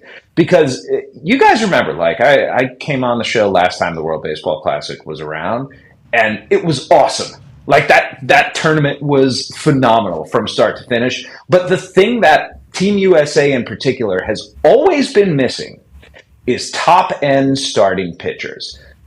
It's held at the time of year when guys are still trying to ramp up and where guys, arm care is a really hard thing, and you don't want to get hurt in what essentially is an exhibition game. But the truth is, to Paul Skeens, these are going to be the most competitive games as long as he's a Pittsburgh Pirate that he plays before he reaches free agency. What's happening? So we got him for another 6 years or something in Pittsburgh, and then what is the reality? What is the reality of the situation? LSU's calling him America's ace. Obviously, he had great success in LSU. Down in the Bayou, he found love and a championship. And I think he figured out, what he could possibly be as a baseball player. He comes here to Indianapolis. This place filled up for him every single time he was on the mound. We went and watched him the night before Big Night Out in Pittsburgh. There's 2,200 people in the stands. Yeah. And I know Paul Skeens has to be a professional. And he has to go out and do his job. It's not about who's all there, who's not all there. But it feels like he's a competitor. Feels like he's a guy who understands who he is. And I think even as a guy who, loves to represent Pittsburgh, I do. I am very proud of the fact that I'm from there. It's like we watched that stadium that night, and it was like, this dude deserves better than this. This dude deserves to be in massive. What is the realistic future of Paul Skeens in his baseball career? The Pirates can trade him at any time. Is that accurate? Yes. And yes, let's start here, Pat. It's not just Paul Skeens who deserves better; it's Pittsburgh Pirates fans who deserve better, and they deserve a system that allows teams to keep great players. Right now, in some cases, guys will stay with small market teams. We've seen that. Bobby Witt Jr. signed for 11 years and $288 million with the Kansas City Royals. We saw Joe Mauer stick around in Minnesota. There are plenty of instances where guys will stay with smaller market teams. But what incentive does Paul Skeens have to extend with the Pirates when the Pirates haven't shown the willingness from either Bob Nutting all the way down or the ability to bring in guys who are going to make this team better? The Pirates haven't shown that they are worthy of a Paul Skeens extension at this point. And so what it comes down to is the Pirates, including 2025, have 5 years of club control before he reaches free agency. If they believe that they have absolutely no chance of signing him, then they should trade him. And you can make the argument that they should trade him now. I'm not going to, because I think the Pirates, with some of the players that they have coming up, they would have a chance to win if they were to go out and actually bring in some offensive players and sign some free agents. But the truth is, like, there are teams that already are going to ask about Paul Skeens at the trade deadline this year. And I don't anticipate that he's going to be moved, but there's a real argument to be made that the best thing for the Pittsburgh Pirates would be to move Paul Skeens when he has his most value. Every year. And it's a depressing reality. I get it. Yeah. We literally have the next Paul Skeens too. So Who's that? I mean, I told you about Bubba. Bubba's good, man. Like, Bubba can play. And Bubba Chandler is going to be up at some point soon. And when he is, and if Jared Jones gets healthy, you have a rotation of Paul Skeens, Jared Jones, Bubba Chandler, Mitch Keller, Hunter Barco's coming. Like, shut up. Yeah. Legit. I mean, it's a really, really good potential rotation, one that should be able to contend. There's just not enough help there from the top. Well, hopefully he wins in the World Baseball Classic for the United States of America. Amen. I saw him he was wearing the United States of America headband, hair thing. Yep. When he was being asked about the manager being fired, and he was like, "We're 12 and 40, dude." So it sucks that it's him. We liked him, but somebody was going to get fired. We kind of understand that. Everything going on around the Pirates, not great. No. Even the security out there. Yeah. Yeah. That kid didn't die, though. That was good. That was good. Said he put some ice on it. Yeah. Exactly. Victory. He said put some ice on won it. that fight. So Yeah, not kinda. I mean, Yeah. took his I don't belt know off. if the Pirates will win that fight. Yeah, it sounds like that fight is not over. It feels like that fight's going to continue. Jet, we appreciate the hell out of you for joining us. Go baseball. Go baseball.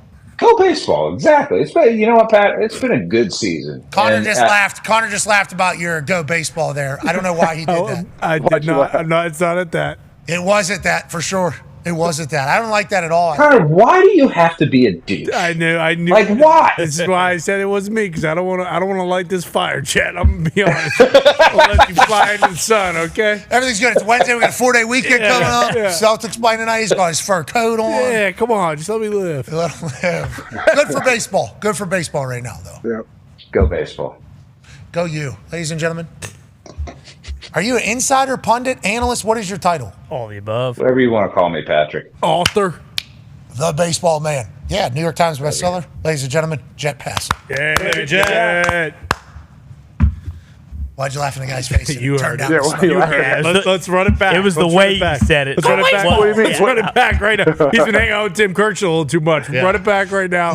Play it back. It's awesome. No, we all heard it. Yeah, we all heard it. We all heard it. Yeah. I heard that it was a little bit of his Elmo impression creeping in. He does have a good Elmo impression. He does. Good? Oh. But I think he was excited. Greatest, maybe. He was excited for baseball. He is, which is understandable because as a baseball hater, I am even very much into it. 3 walk-offs last night. Nice. 5.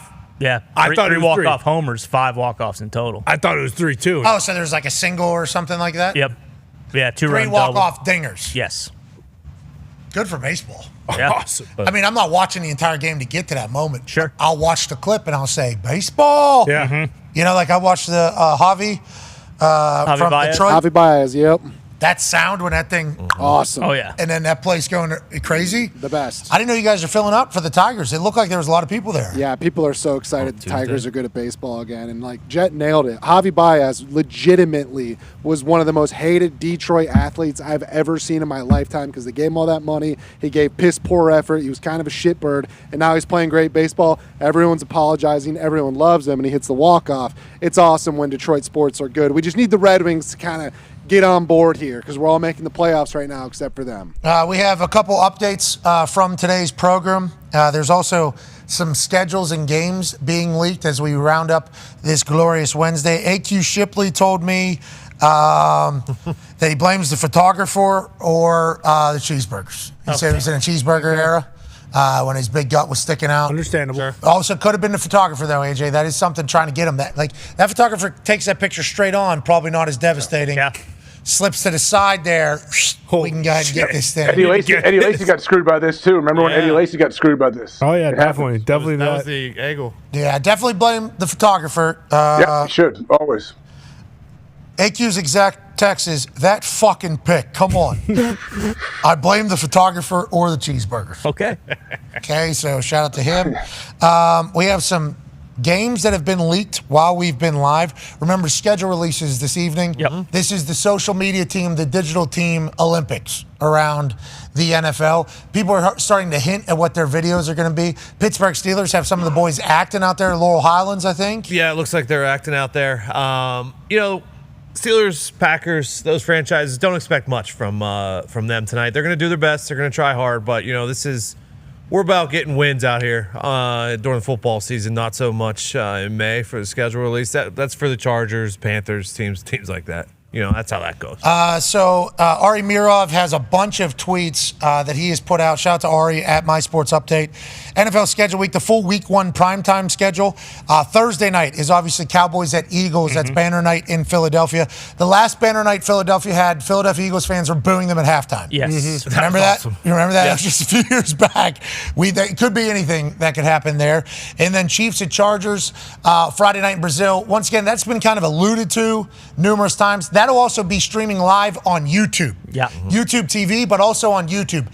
That number is going to be fucking insane. If it is streaming just on YouTube like we are, and we have exclusive. Okay, wow. Yeah, it is going to be. I think it's on YouTube TV and on YouTube, but the YouTube number is going to be fucking absurd. Yeah. Just because the way that they can position that, obviously on their website, is just basically anybody on Google is potentially going to be watching that. The concurrent is going to be record breaking. And congrats to the NFL holding another record, which is going to be in front of everybody's eyes. And shout out to the Chiefs being a part of opening Friday night yet again. Ravens at Bills on Sunday Night Football. Love that game. Yeah, it's awesome. Love everything about that. And then Vikings at Bears on Monday Night Football. A lot of hope and expectation for the Bears to be good this year. Let's hope that is the case. And we have a banger of primetime throughout week 1 there. Yeah, another one that was tweeted about that I believe was from Schefter was Chiefs-Cowboys on Thanksgiving as well. That is another that has been locked in. Okay, Chiefs-Cowboys on Thanksgiving, and then Chiefs are on Christmas. Against the Broncos. So they got opening Friday night. They're on Thanksgiving. They're on Christmas. You do some math. Christmas is 25th. That's a Thursday. What's New Year's Day? The first. Thursday, right? The first. The first. So how many days is that apart there? 7 days? Yeah. I assume they're going to be on New Year's Day as well. I assume the Chiefs are doing the gamut here. Yeah, and they want Christmas was the conversation last year. Like, hey, we want to be the Christmas Day game. So. Hey, good news. They got it. Yeah, they did. They got Christmas coming right down the pipe. They're a perfect color for it. Yeah. And Chiefs Kingdom is obviously a perfect home for it because they're always going to show up and be big. Yeah. Andy Reid is perfect for it. It's like I'm excited for that. Here's some other games that have already been announced across the schedule, across the board, and obviously we'll learn more as we go. A lot of international games this year. That's only going to continue to go up if you listen to Roger Goodell talk. Going to try to travel to more places. Go ahead, Tone. I believe it's, not officially confirmed, but 99% Steelers will be going to the Jets week 1, so you can almost guarantee now that Aaron's going to sign just for spite week 1. Yeah, well, maybe. Or just to spite the schedule makers, he doesn't. Yeah. He can take this both ways here. True. You think it's Steelers-Jets week. Oh, isn't that cute? Justin Fields against the Steelers. Why, me against the Jets? Oh, okay, that's cute. Okay. Yeah, he might sign week 2. Yeah, I think I'm busy that week. There's a chance. Oh, yeah. AJ, you would know more than us. There's a chance that because they scheduled that, he goes, what am I, a fucking puppet? What is this? Yeah. In there? Possible, yeah. Yeah, he signs like 2 hours after that game ends. Yeah, there's a possibility. Yeah. They need me. That would be awesome. I saw a video with him and Mike Stud. Saw that too. Living good. Yeah. Looks like he's happy. That's good for... hitting jump hook. He loves that jump hook 3. He's doing that. He tries it a few times in this video. This video's from a few months ago. Yeah, it's older. It's from Mike Studd's documentary that he released. Nice court. It's like a TBT. Got a good golf setup too. I saw Aaron with the hands, with the hands. Coming out of the pocket. No, it was a little chipper. It was just a little chipper. Figure. Mike Stud, former college baseball player, turned into rapper, pop musician, and philosophizer, I believe. Oh, yeah. Right? I believe he's a philosophizer. Yes. Has pocket. Good merch. Did he make one? Did he make one of these He shots? does at the end. He makes one, yeah. Mike Stud putting himself over. Smart. Right in Aaron's face. Good luck stopping that. Yeah, walk it off. 3 straight. Looks like he's in great shape. Looks like he's living good. Yeah. That's from months ago. He saw him at the Derby a couple weeks ago. Looked good. Looked like he was happy and in great shape. Excited to see what he does this year. OTAs are about to start happening. Obviously, the schedule's being released tonight. It's a great time to be alive. The PGA Championship starts tomorrow here on ESPN. Yeah. It's going to be good. Come on. People's opinion of the course are torn, right? Either way, either they really love it or they don't love it as much. Well, isn't the PGA Championship always the one? Or is that the U.S. Open? U.S. Open. U.S. Open's the one. That always makes it really hard. They're not happy because Quail Hollow is a PGA Tour event. This year it's not, but normally it is they play a PGA Tour event at Quail Hollow. So a lot of people think that a major shouldn't be played at a course where there's always an event at. Okay, got it, because too many people know the course. Bingo. I appreciate that we got a little heads up from old Keith Mitchell in his chest hair. Yep. Sloppy course. Greens dry, though. They got something under the greens, keep the greens dry. Yeah, it can suck the water out of the greens, right? Make it faster. Yeah, so the greens fast, fairway everywhere else very slow. So the high ball hitters, the guys who hit it high and far, are going to be the ones that have an advantage. Tone actually looked up a stat. He sent it into the group. There's 11 guys that have like a high ball hitting.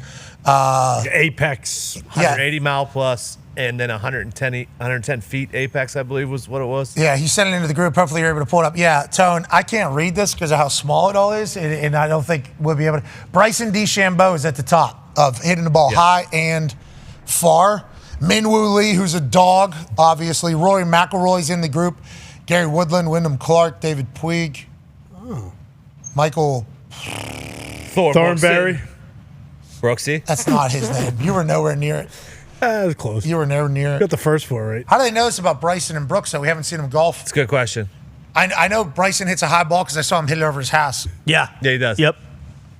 I don't think David Puig's going to win. I'm going to go out on a limb and say that. Yes, I'm kind of with you on that one. Okay. All right. That's my kind of big pick to click for the weekend. Is if you saw this and you're thinking, you know what? Yeah, it's time. I'm going to fucking lay a little money on David Puig. Save those shekels for, a different event. But this list could cement, Bryson, Rory, Brooks if you wanted. Rasmus. Yeah. Ludwig. Kaiser? He's about to have a big 2025. Yeah. How about this? I tweeted that Sidney Crosby should play for America. Yeah. Everybody was really rational with that response. Yeah, Canadians love it. Yeah, I figured that.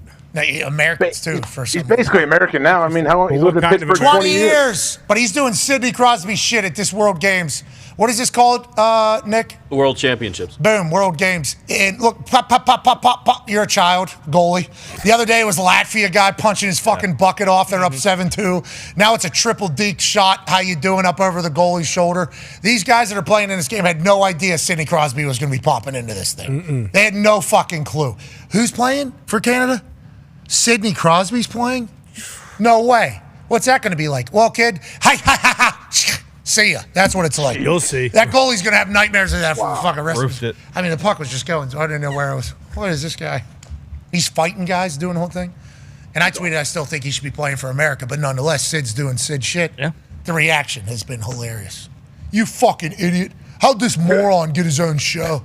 Well, we fucking built it, bitch. How about that? That's how you get it. And with that being said, he's lived in Pittsburgh longer than he lived in Canada. That's true. Right. This guy's a Yinzer. And I know he's the greatest international player in the history of hockey. I think his record with the Canadian team is like the best record in the history of any sport playing for their international team. I think he only has like 2 losses or something, 2 or 3 losses. I forget what it was. It was like, what was the number? Like 28-2 or something like that? I forget. Yeah, it's something absurd like that. I mean, he's won the 2 Olympics. He's won 2 gold medals. So he's Captain he's Canada. Yeah, won 4 nations. He's got a Yinzer accent. So obviously, actually, he does not somehow. Because remember at Big Night Out, I was hoping there'd be a little bit of a. He was faking. But I mentioned to him about how he plays for America next time. And, yeah, he reacted in the same exact way as any rational human being was. Don't think that's possible, but people on the internet read that. Surprised. This piece of shit. It's like, what? All right, dude. Irrational. Think Sid will coach? Would he ever coach? Because he is so into hockey. I don't know what his life will be like when he's not playing hockey. That's a good question. He said he's going to play for a couple more years at Big Night Out. GM, maybe? Yeah, I'd see him more as a executive than Mario a role. coach. Like Mario Lemieux, like ownership. Yzerman. What a player, dude. He's so good. He's filthy. He played so good this year. So good. It's like Skeens playing so good. It's all right. They'll be back. Pens? At some point. Dubas is going to get it done. Cold call. Don't say what you're going to say. Yeah. What I'm going to say? No. Dubas is going to get it in. And don't add an M to it Don't either. call him Dupis. Yeah. Get it done with the toilet, maybe. That's what he said to me after the show. He goes, "Oh, I should have added an M to it." Yeah, instead of flipping the B to a P. I thought that's where you were headed. That's why it was a good curveball. Dupis. I don't even know what N you guys are talking about. M. Dumb. Mubis. What? All right. I can't believe us idiots got a show. That's a good call. Get it. Ooh. I love throwing tennis balls. I know. It's the best. They're the best to throw. Do you? Hard. It was a little. Yeah, that's a tough one. There's nothing like a tennis ball with a baseball bat. Yep. Oh, yeah. Bonus. Boom. Couldn't see it on camera. Whatever. One in the trash can. Yeah, we saw it. Get tempted to throw something away in that trash can. Those trash cans on a regular basis. Thunder Buckets is dead. No, it's not. Yeah, Good it is. run. Once the ring leaves, we'll play again. Thunder Buckets is a dead game here.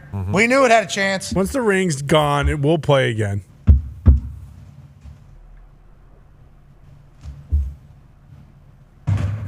Guys, our shoulders a little sore. Yeah, I Can't imagine. No.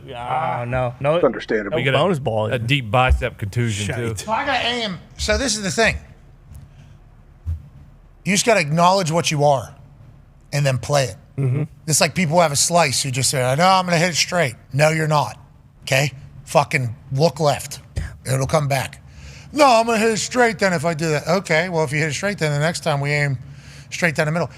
This time, I'm going to have to aim. I'm just going to aim past the hoop. Yeah, aim higher. Aim higher? You aim high? Mm-hmm. Shoot higher. I don't know if I aim high. Shoot higher. Watch. You'll see. Just shoot it a little higher. There it is. I mean that much high. You know, it was going. You went under before. You went way. Not that much high. You went under before. I didn't know you got that in the basket. Listen, massive giveaway happening right now. Oh, that's right. Okay? I have a Topps card. It is awesome. This is a card that I'm not a big card guy. Not a big card. Was never really given a football card, just to be clear. Never really afforded the opportunity to have a football card. Felt weird to me that it was never offered, but it really never was. I think there's a few of them out there. I'm not really a big card collector guy, but there are a few in the office that are card collectors. This one looks sweet. This is one that my wife has already purchased. I would like to keep one. These are only available, I think, for the next 48 hours or so. This is available. We have a QR code here. Boom. That'll take it right there. Right now, if you take a screenshot of your purchase of a 5-pack of this particular card, post it on X, and use hashtag Topps McAfee, you could enter for a random drawing that we'll do for 20 winners, and I'll sign 20 of them. Hell yeah. And then we'll send them out to you. I think that means something in the card world. I don't really understand the card gimmick as much, but I do appreciate the fact that one's sweet. And we bought 40 of them here. We'll sign 20 of them, 20 random winners. All you got to do is hashtag Topps McAfee and post a picture of your purchase of a 5-pack. Maybe we'll give away 30. This goes in. Okay. Cracking packs. Aim Gotta high. aim high. You got to aim high. All right, 20 of them is all you get. Hashtag Topps McAfee. We appreciate you all so much. And shout out to Topps for doing this. It looks cool. Yeah, that's sick. Who took the picture? I mean, what a great picture. Yeah, I don't know. Randy Johnson. Yeah. Could have been Ken Griffey Or Jr. Ken Griffey Jr. Ty Yeah, Herb there we Street. go. Huh? Could have been Ty Herb Street. I don't know if he has. Drew Carey. Are we just naming people now? No, he does that. He's a big photographer guy, Seattle. Could have been Tim McAfee. Tim McAfee. Could have been them. Oh. Or He wasn't there, but he's got a good camera eye. Yeah. Good timing. Thanks to Topps for making that. Shout out. And shout out to you if you purchase it. All you do is post a picture of a 5-pack, and you could potentially be one of 20 winners of an autographed card. Hashtag Topps McAfee. All right, you guys have a great weekend. Watch the PGA Championship. We will be. We'll be enjoying time with our families. We'll be enjoying the life of a sports fan, and we'll be back for Overreaction Monday going crazy. Will the Celtics still be in it? Oh. Or will it be over? How about in the West? Will there be a clearer picture on who is going to be taking on the Pacers in the NBA Finals? I don't want to get ahead of myself. I don't need to do that. I've just been saying since January they're the best team in the NBA. Now they're in the Eastern Conference Finals. They're making me look really good. I appreciate them doing that. Looks like I know ball, AJ, doesn't it? You do. You do know ball. People would also know ball if they were able to watch the Pacers. Yep. Like, I think that is, they weren't really on TV ever. NBA's doing a good job of keeping them away from us, I think.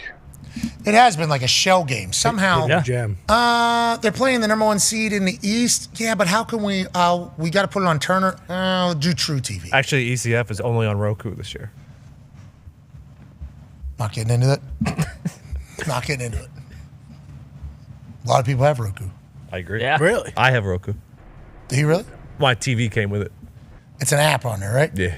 I've never used it, but It was a thing you used to plug into the side of the TV That's back in right. the day, right? Mm-hmm. Hundreds of millions. Hundreds of millions. those of are people. fire sticks. Yeah. I've heard. No, Roku has the 6 as well. I don't think so. I've heard Roku. Yeah. Oh, yeah, they do. Nothing. What? I've heard Roku's just like a nothing burger. Like, No, I've seen it. It has the R.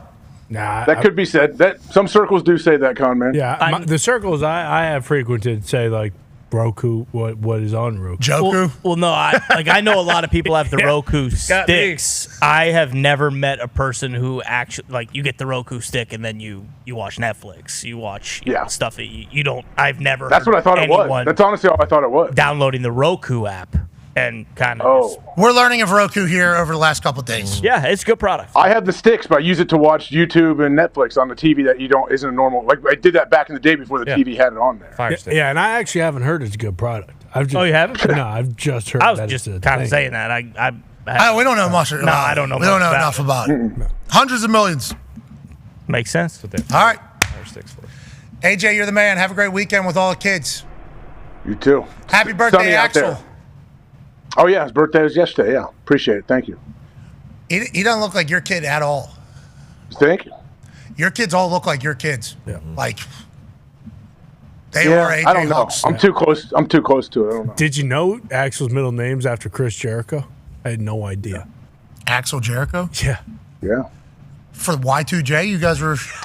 Well, I mean, if Chris Jericho's in the room, then yes, it is absolutely for Chris Jericho. Chris Jericho's not in the room What? currently. Let's say he's listening though. What would it be for then? I mean, just because it's sweet, it's from biblical, all that, and we wanted to make him AJ Jr. I mean, he's not AJ Jr., but his initials are the same. Yeah, but wouldn't that have to be Aaron James? Because that's what you are to be a If junior. it was like officially a junior, but there's no rules when it comes to names. You can do whatever the hell you want. We call him Deuce. We should call him Deuce. We ever think about calling Axel Deuce? Axel, good name. I don't know why you want to get rid. I think the same name thing isn't that the first and the seconds versus juniors or the first? Yeah. But like Clay, so Clay Matthews, he wasn't the firstborn son, but he is his dad. He is like the third. The third, yeah. Clay Matthews. is Congrats, Clay, by the way, signing with Bussin. Yeah. I believe he's going to be doing some more media stuff. Like to see that. Oh, yeah. Cut a presidential promo at the draft. That was awesome. Yeah. Right there in Green Bay. That was He's awesome. hilarious. How the letter. Yeah. The Bears still suck. Place went ape shit. Yeah, they did. Green Bay was a great host. It was. Will Pittsburgh be the same? I think so. Yeah, they already got the countdown clock up. So Where are they putting it at? Do you know? the countdown clock is at the point. I know they're doing a huge project to renovate that this year, so I don't know if that's where it's at. I don't know if there's enough room there, but we'll see. Not counting down to the season. Already looking ahead. They're hosting an event for the That's NFL. kind of weird. They're hosting an event for the NFL for 9 Sundays. Yeah, they have a countdown to the season. Figure Everybody's brain already knows what it is. I haven't heard about that. They get in their car, DV tells them we got this many Sundays until fucking Pittsburgh Steelers Sunday. That's what they say. I hope. The 2026 NFL Draft is still being finalized. The main portion of the event is expected to incorporate elements of Pittsburgh's North Shore and Point State Park, as well as Acrisure Stadium, with a variety of venues to be utilized and activated within close proximity. All right, if they do go down there to Point, with the stadium is kind of across the river there, that would be pretty nice. Yeah, I mean, there's a lot of views, a lot of areas that you can do it in. A lot of huge, I think people are going to look like they're packed in there. Yeah. Getting in and out of there is going to be fun. I'm a little worried about. Need a boat. It's pretty compact. Everything's pretty compact down there. Yeah, I'm a I feel little worried about downtown. day 2, day 3, people still having the excitement to do all the shit to get there. You know, Why isn't it in the South Side? There's no room everywhere. Come on. they should just shut down the South Side. They should just shut that fucker down. Should do it at Coach Diggs' pool. You're talking about That's an idea. Paradise Dick? Yeah, exactly. Something to think about. Could fill that up. I know. It's a big pool. Probably filled up right now. Of course, Coach Diggs is in there. How's the weather where you guys are? It's been raining a ton, but if it's not raining, it's very humid. It was coming down this morning. Shite. Coming. Also, this is gonna be a shocker. Coach is at the elbow room right now. So he's down in Florida. Yeah, he texted me. He said, "Hey, watching you guys on TV's elbow room." Maybe they do it. Yeah, it's in Pittsburgh. Never mind. I was gonna say maybe they do it in the elbow room. All right, everybody have a great 4-day weekend. We can't thank you enough. AJ, great work this week. Really crushed it. Thank you. Boys in the back, really good work. Really good. Work, boys. Boys. The graphic design boys, really good. Really good. Can't wait to see you do that. Those multiple backflips, D-Bone. Yeah, we need to do the back handspring party like Ninja Mac is the name. Okay. D-Bone could do it. I could see D-Bone getting in there and doing it. Yeah, I think so. D-Bone said he plans on getting in good shape by football season. Isn't that right? We just have to hang like a box of like McCrispy strips or something at the end, and he'll just fucking all the way down. Come on. Probably would. Yeah. And he wouldn't kick those. He ain't knocking those over. No. Girl Scout cookies showed up in our office out of nowhere. Nobody brought them. And somehow nobody brought them. That's always fun. They were the worst. The worst collection The coconut ones or whatever? Bingo. Not the worst. Three Thin Mints. Worst, they're good. That's crazy. You guys are asinine. This might be a generational Get the chocolate peanut butter one. Thank Tag you. along. That There you is the go. only choice. That is we agree, yes. But that doesn't mean the worst fucking The ones. coconut one should be burned. Yeah, Throw okay. them away. You agree with AJ, who only eats bullshit, so I know, that doesn't help you. It doesn't help my cause. No, I'm not a coconut guy. I'm not a coconut guy. If you can't tell. That's the Samoas, I believe. Yeah, you don't like Samoans. That's interesting. Watch your mouth. I thought you were an oos. You better I watch thought your you were mouth. an oos. You You better don't like watch your mouth Samoans. right now. That's weird. It's called Samoa's, whatever the hell they're called. Samoans. I'm talking about Girl Scout cookies right now. That one, not my favorite. I understand people that do like it, but if you don't like coconut, you're not going to like that one. Okay, that is just. I don't like coconut, but I like the Samoans. Anyways, it was that one. Okay, so obviously, no way I'm doing that. Nope. And then there was the plain, like probably the one that you like the most. It's just a plain ass. That one sucks. Yeah, Vanilla and cream. Whatever it is, just plain looking ass the one. blue box. That's okay. That's okay. Yeah, you love that Like one. the white Oreos. And then there was 3 Thin Mints. Fire. Three Thin Mints. Thin Mints Fire. suck. Yeah, they were the orig, I believe. Thin Mints probably one of the They orig. suck so I bad. appreciate That's their a lot. service for this entire thing.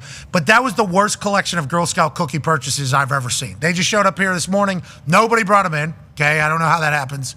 I have no idea how that You happens. started burying them too early. That's how it happened. Yeah, we should have complimented it a little bit. Yeah. Because I went over there and I go, these are all ass. The fuck. Yeah. This is the No. worst collection. So whoever brought them instantly just quieted Bingo. down. Just kept typing wherever they were. Mid actually stood up. I saw Yeah. Zito. Dino brought those in. I saw. Fuck. He said. Scream. No, that's when he forgot to write something down. Yeah, well, the fuck was.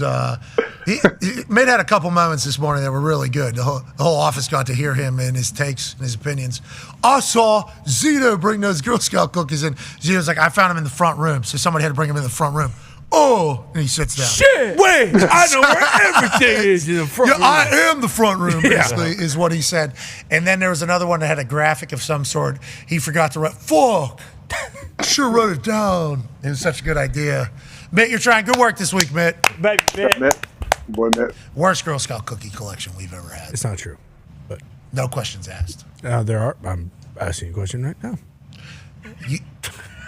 So You think if that collection, because there's so many good options, I think, of Girl Scout cookies, yeah, was placed against any other collection, that's not what I'm saying. I said it's a shit collection. You said it's the worst. collection. Potentially. No, because I think you put Thin Mints and Samoans top 4, both of them, and then you got the tag-alongs at 1, and then you have a floating Scale. other box that just slides in there sometimes. Shout out to the Girl Scout cookies. They got to make so much money on it. Where does it all go? Good question. The Scouts. Probably to that cool bunker. Heard about that bunker. And then Joey Bosa's like, what's up, Dion Dawkins? Good to talk to you, man. Love football. They call you Schno? Haha. I'm trying to never see that in my bunker. And then they just roll right into a bunker conversation? That sounds like that is exactly how it went. So is so the bunker talk is we're going Dahn. Yeah. Yeah.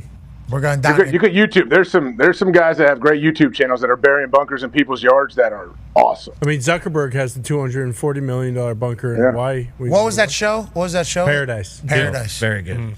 Is that the one that was all down? No, Silo or something. No, Silo is all down, yeah, and that show took a turn at the end of the last season. But Paradise is about a bunker built inside a mountain in the Rockies. Not really a bunker. It's like the size of Toledo is what they said. Oh, a ton. Yeah. Which is what you ever toured that Greenbrier one? You guys ever toured the Greenbrier, big old bunker that was secret and then all of a sudden got found out and now it gives tours? Greenbrier, West Virginia? Yeah. They have a huge bunker there. Never been. The only thing I remember from Greenbrier is one time at the casino and they maybe put a fake pair of dress pants on. That's true. Size 46. Had to put these dress pants on because I had shorts on. Not allowed in the casino with shorts. So they pulled a pair of suit pants out from the back. Here's 48s. They'll fit. And we had a great time on JD's bus. Yeah, we did. Great times. On Jay-Z's bus? JD. No, John Daly. John Daly. Good gosh. I don't think so. Yeah, I don't think so. Be a friend, tell a friend something nice. It might change their life. We're in this thing together. Okay, great work, boys. Team on me. Have a great weekend. Team on 3. 1, 2, 3. Team. Goodbye.